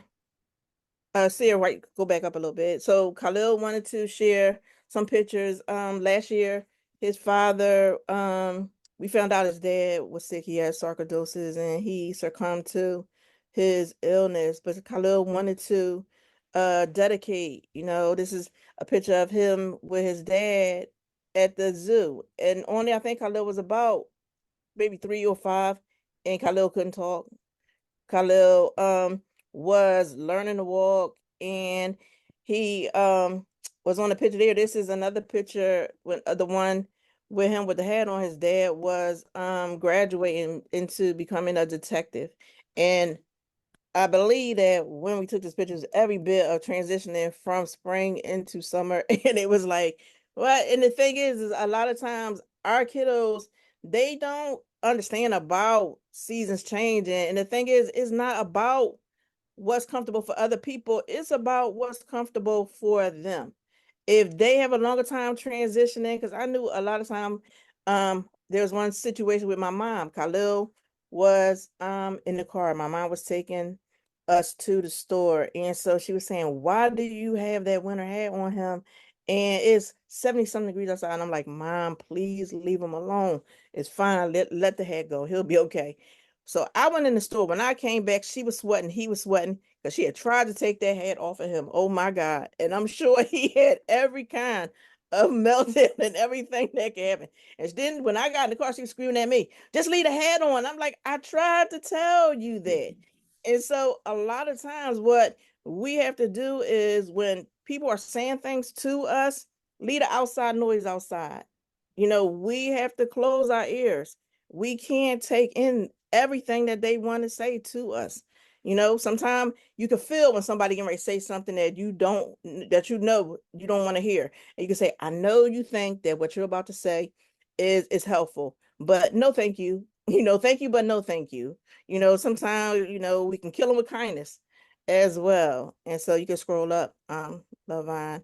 And so our programs, we have autistic ambassadors, and now we're going to have awesome ambassadors, and awesome ambassadors is going to be for our 18 to 30-year-old. We partner with Drexel Dornsife Wellness Center. And so we'll also be sharing the flyer on that. And we're starting October 1st, going to have 2 days a week. We'll be having programming for them with a learn self-efficacy, advocacy, financial literacy, navigating safe and healthy relationships, how to identify their triggers, and how to self-de-escalate. And so we're super excited. There'll be opportunities for them to have projects that they'll create and learn how to do fundraising for themselves to raise money, to be entrepreneurs. And so we're really excited. So we also had Find a Hope After Violence, which was a 5-day family empowerment program that we did, where that was dedicated because when Khaled was 15 years old, he was coming home from his grandmother's house, and he 2 young men had approached him and said, give me your things. And Khalil didn't understand that he was being robbed at the time. So he was not compliant to what they were saying. One of them hit him. Khalil didn't go down, and I'm guessing that he felt intimidated. But what didn't have was it was 2 of them. So one pulled out a gun, and the other one, I guess, didn't know that the gun was part of what they had in store. So when he ran, Khalil ran. And so with his dad being a detective, we had about 100 white, blue shirts at the house. And what really made my heart melt was Khalil said they thought they needed what I had. And I was like, wow, that in spite of all of the negative things that happened, he was still trying to find the good in it. And I was just taken aback from that. We did Yes in Southwest, which is youth exercise and solidarity in Southwest Philly. And in this program, we were helping you with learning self-sustaining information and what to do in scenarios and situations. So we would mock different things because in Southwest, we're on the news just about every day. And so when the situation with the gun happened, I allowed Khalil to go live with his dad in Overbrook, but some of our kiddos don't have another family member that they can go to, or Uncle Phil out in Bel Air that they can be flown out to be safe. So for our kiddos that have to stay here, they need to learn about the flight, fight, freeze, and even fawn. Learn how to fight with your words, and how to freeze and not do anything if you don't need to. And even with the phone, sometimes we have to be submissive. If that's going to save us, if that's going to sustain our life, then it's okay. Will you do whatever you need to do so that you can have life? And so we go over different situations and we do role plays with them, helping them to even, asking the community police officers to come in so that they can get to know the kiddos in the neighborhood. The kiddos can know the police officers, so that way they'll know who they can call to, who's not, who they can't, and different things like that. So we also have peer family coaching where we push in to the home and we use everyday activities in a therapeutic way to promote language and engagement. And so Khalil and I, we would go do home visits and we would teach them how to play Uno or how to play different games or even with painting, how to use that in a way where everyone is coming together. How if your child doesn't want to talk to you, you can use a whiteboard. And if they don't, say, hey, you don't have to say draw emojis on the whiteboard and say, how was your day today? But anything by all means necessary to let you know how your child is doing, because we're living now in a time that if we don't ask our children how their day was or how they feel before they go to bed at night, nobody might not wake up in the morning. So we need to be very cognizant of how our children are feeling. Our children need to be heard and seen. I know I grew up in a time to say, oh, children supposed to be seen and not heard. That's a lie. Yes, children should be seen and heard. And they say, oh, you want to say to your children, oh, well, you're not my friend. But here's the thing, when you ask my daughter, she'll say, oh, my mom is my best friend. And that comes with boundary setting. That comes with letting them know there should be nothing that you can't say with to me, but you need to use proper language. You need to speak to me in the correct tone and use the correct language when you're telling me, because if my child is going through something, I want them to come to me and ask me for advice if they need it, because what I don't want is them to go to their peer or go to the neighborhood, whoever, and they're giving them information that is going to cause them to lose their life. So I do want them to be able to think that we have that connection, friend, friendly, whatever the case might be. But yes, I want to be your go-to person if you ever feel like you need something. Public speaking, Khalil and I, even for today's event, I know Lavon personally, so she just hit me up on the phone. But you can go on there and you can also leave us a message. You can keep going. You can leave us a message and say, hey, I'm having an event. I want you to come out. And this is also a picture from Lavon's event. I'm always at Lavon's event, as you can see. We had a table there. And so yeah, uh you can come back to our website. You can see the gallery and see pictures from the event, but I definitely wanted to share a tutorial of our website, and so that you can check out our resources and events, was most importantly, so you can turn that one off. And I wanted to share that with you, and I hope that that was just whet your palate, and hope that you'll come back and visit our website again or refer other parents. And so now I wanted Lavon, I did have a video that I wanted to show. Yep. I don't just FYI, I know I did the Zoom up until 8, so it's 7:48. I don't want to cut you off. I don't never cut you off. Okay. But I don't know if Zoom is. So okay, perfect. Well, you know what? I don't have to do the video, but the video, okay. Lavon, I'll share it with everybody. Perfect. I wanted to make sure that I covered the educational piece. Okay. But now I want to speak to your heart, right? And so none of the educational piece will be sent to you. I want to talk to, if any of you are like me and you've been going for days, weeks, months, and even years on empty, right? Because I know I have. And so, wait, Lavon, what you say? You was asking me, what do I mean by empty, right? Okay, so wearing multiple hats, and the one that has your name on it, that's the one you wear the least, right? Robbing Peter to pay Paul, smiling to keep from crying, feeling like you're drowning, and people think that they can say whatever they want to say to us, and we're supposed to grin and bear it, right? So, for example, the infamous, they don't look like they have autism, what they're supposed to look like. Or, don't worry, they'll grow out of it. Yeah, that's my favorite. Oh, I'm so sorry to hear that your child has autism, but I'll pray for them, that God will heal them. That's one of my favorites too. And most of the time when they say these things, we smile, but we can hear ourselves deep down saying, will you shut the hell up? I know I do.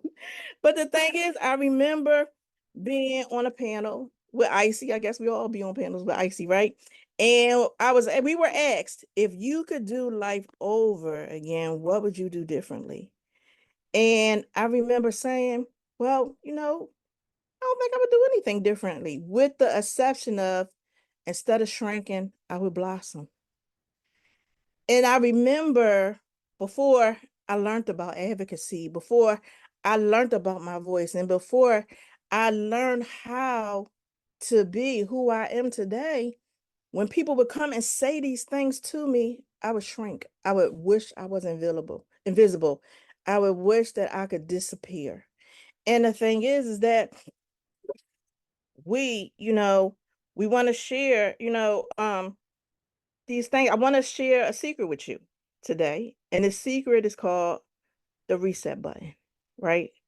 When you feel like you're at that place, and I know I felt there, where everywhere I turned, I was standing on a cliff, and everything in me was saying, jump. I found my reset button. And it was like, you don't have to jump.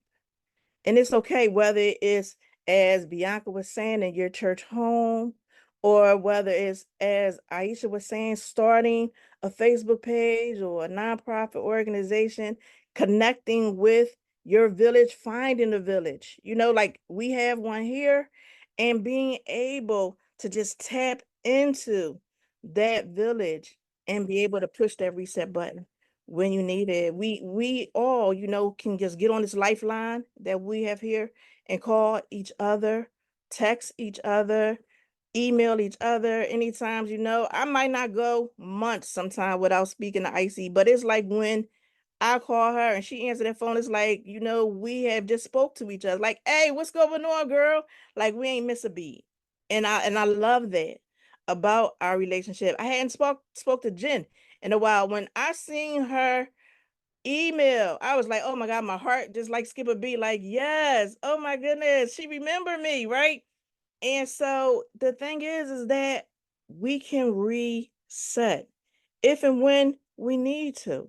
And so we don't have to feel like we are alone, because we are not alone. And it's okay to feel like you are not okay.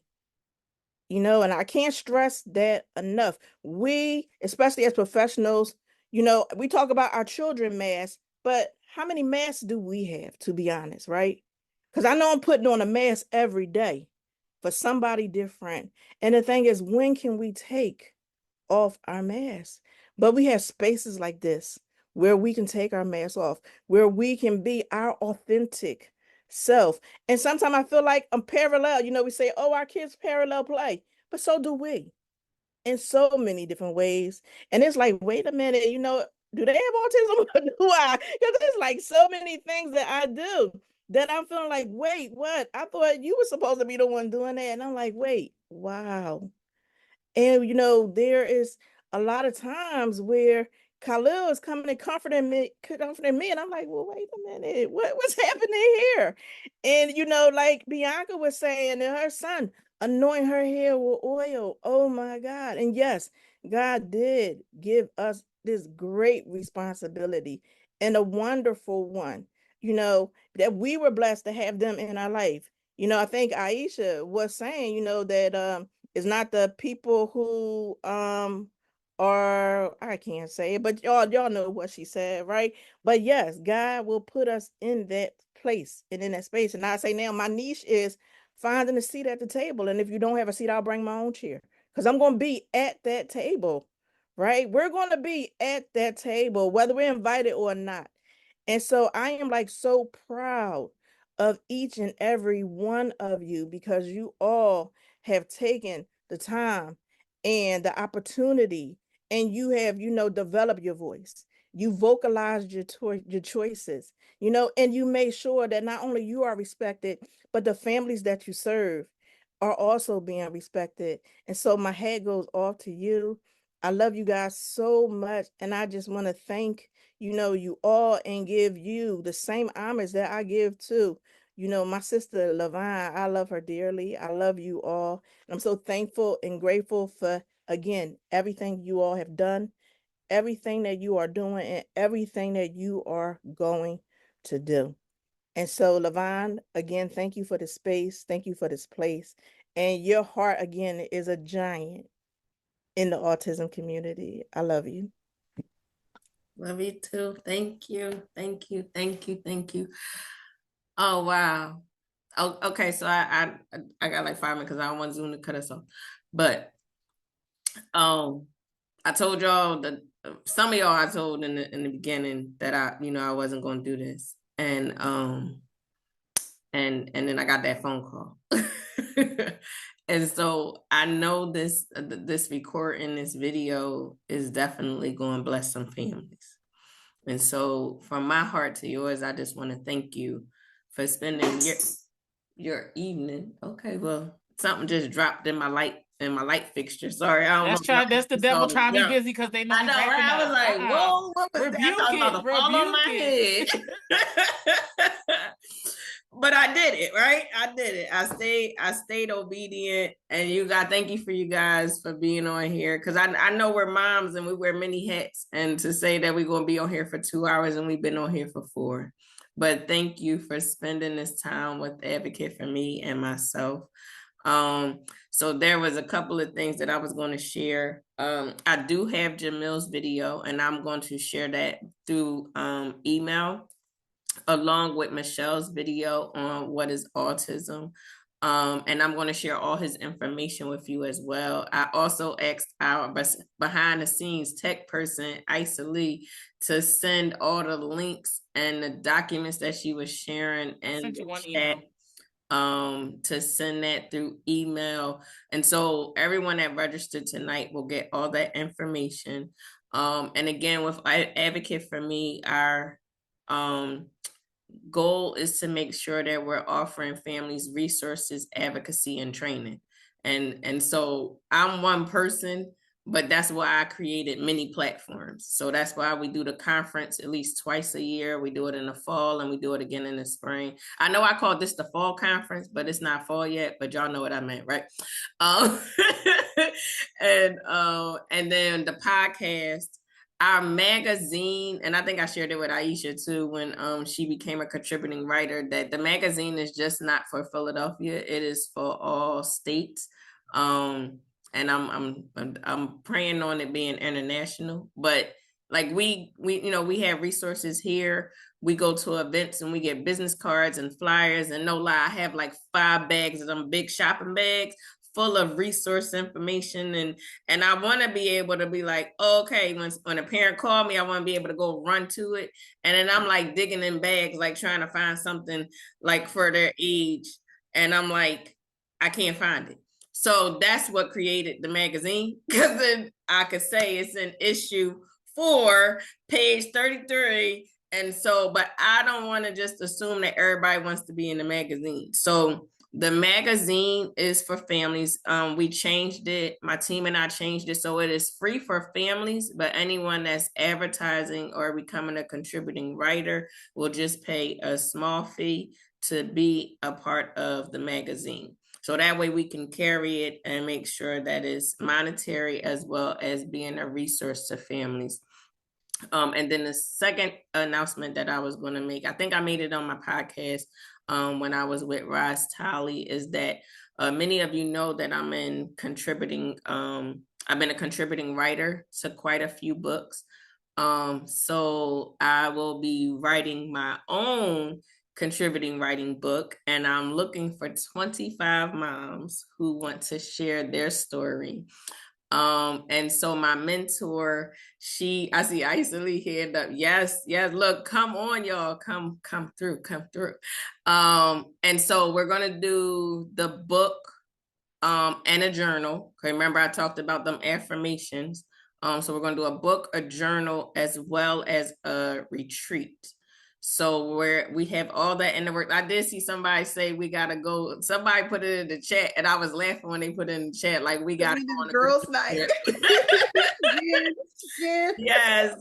So when they put that in the chat, I said, okay, yes. So the retreat will be next year, but I'm planning on having our first meeting for the anthology book on September the 20th. So I will send out the Zoom link and send out all the information for it to, it's part of our email blast, so it'll be in the email blast. But yeah, so those are the two announcements that I had. I don't know if Zoom gonna cut Can us off. somebody help me with the book? Because people keep saying that I need one. Yeah, yes. I don't know nothing about that life, and y'all help me. No, come on, we got you. I have so much to share. We got you. We got an editor. We got everything. We got everything. My mentor is awesome. So yeah, and we'll be self-publishing, so we don't have to worry about a publishing company. And I need a LLC as well. Educating and empowerment services. That's my joint right there. So yes. I Actually, why you ain't call? All right, we'll talk. Y'all know y'all gotta stalk me. I ain't talked to Jen in how long? 2 weeks. In that as well. Y'all gotta stalk me. Yes. Y'all gotta come knocking on doors to get me. Ice. I've been everywhere for the last 2 weeks. I've been working 12 hours every day, girl. I was in the city for 2 days in a row. I need, and then today I was in Frankfurt. Tomorrow I'm at Please Touch. Monday I'm back in the city. Come, anybody want to ever come meet me? You can come to my office. I have my own office at Visions. It's pretty. It's not decorated yet, but you can come, grab a chair, and come chill. Come for lunch. Come visit me. Just hit me up because Tuesdays and Fridays we're usually not in the office, but Monday, Wednesday, Thursday, hit me up. Y'all heard her. Hit her up. Hit her up. Give her some company. Jen is a wealth of information. Yeah, like, she has so much information. But I try to get everything out of that brain as I can. Like yes. This brain is rotten. Yeah, remember, I'm an old head girls. I just turned 50. So, you young ladies coming up behind me, gotta keep it rolling. Yes. Aisha, what part of Texas are you in, Aisha? That's my ride or die right there. Gainesville? What you say? No, Houston. Oh, Lord, where I get that? Okay. I've come to actually my job sent me to a human traffic conference in Dallas, Fort Worth. And I did hair of over 30 years. So I went to Oak Cliff. And I went to Sweet Georgia Brown, got me some good food. Yeah. So. Oh my gosh. Yeah. So remember, this is your sisterhood, your tribe. I know Bianca and I, like I said, we're in a group and we call each other sister friends, but this is your sisterhood. Sorry, y'all, I keep looking up at the lamp. I'm not sure what's about to happen up in this. Oh my God. So something crashed on my head. My mom and them downstairs just called 911. I'm about to get my brother. Levon, I think we need a monthly support group with everybody here. So I had heard on social media the saying, and it was profound, and I just want to share with you. It says, your child's behavior is their way of getting their needs met with the tools that they have. So show up and parent with empathy. Your family, friends, partners, and your workmates' behaviors are their ways of getting their needs, thoughts, and opinions met with the tools that they have. So don't take it personal. And most importantly, your behaviors, your way of getting your needs met with the tools that you have. So forgive yourself, get more tools, and get better tools, and you don't give up. And so I just wanted to tell you all to have empathy for yourself, forgive yourself if you need to, but the thing, you did the best that you could with what you had, and now it's time to get better tools so that we all can do better. Amazing. Thank you, Michelle. And I popped in the chat real quick. Again, I run the Color of Autism Foundation, which is a parent support group for Black and Brown. Okay. And my group is next week on the 18th, but I put the registration link, so it has I'm doing them all through the rest of 2024 and 2025. Is it in person or virtual? Virtual. It's virtual. Yeah, it's from 7 o'clock to 8:30. So it gives a nice time for everybody to come in. Everybody's from all different parts of everywhere, wherever they're from, and we're coming. We talk about different things. I have themes. We let our hair down. So yeah, come join. So September 18th is the next one. Actually, send it to the magazine because the magazine is digital. So any links you have, you can put it in the magazine, and then when they're reading the magazine, they can just click the link. Okay. And you can do videos too. Okay, and they have parent trainings, too, 5 trainings. I'm actually going to be doing the training on September 21st about social connection, social fitness, social capital, the meanings of social connection. So, feel free to join. Thank you. Thank you. Thank you, everyone. Again, it's recorded. So it will be posted on our YouTube page, as well as I'll have my team go in and do clips, so that way you guys can each have a clip of your own speech. And I don't want to hold anybody else up, because I told y'all this thing about the phone. I don't know what's about to happen. Jordan about to come in here and fix it for me. So, but love y'all and have a great night. Thank you, Auntie, for coming on. Awesome. Love y'all. You're welcome. Nice Love you, meeting ladies. everybody. Much love. Much love. Take care. Nice meeting Stay Since I everybody. can't do the other hearts, I gotta do this one. Oh. I finally got an old Send your version. react, I got an old one because there's all it says reaction. It's just regular stuff, and it's nothing fancy. Yeah, It should it's say old school. send with effects. I don't have that. This old. This All one right, saying it might be All right, old we version. gotta update We're your. gonna update you. Yes, Update you ma'am. soon, baby. All right, y'all. Holla. Love y'all. Good night. All right, Lavon. Good night. I Good night, enjoyed it. Auntie. Love Yeah. you. Good night. Okay. I love you too.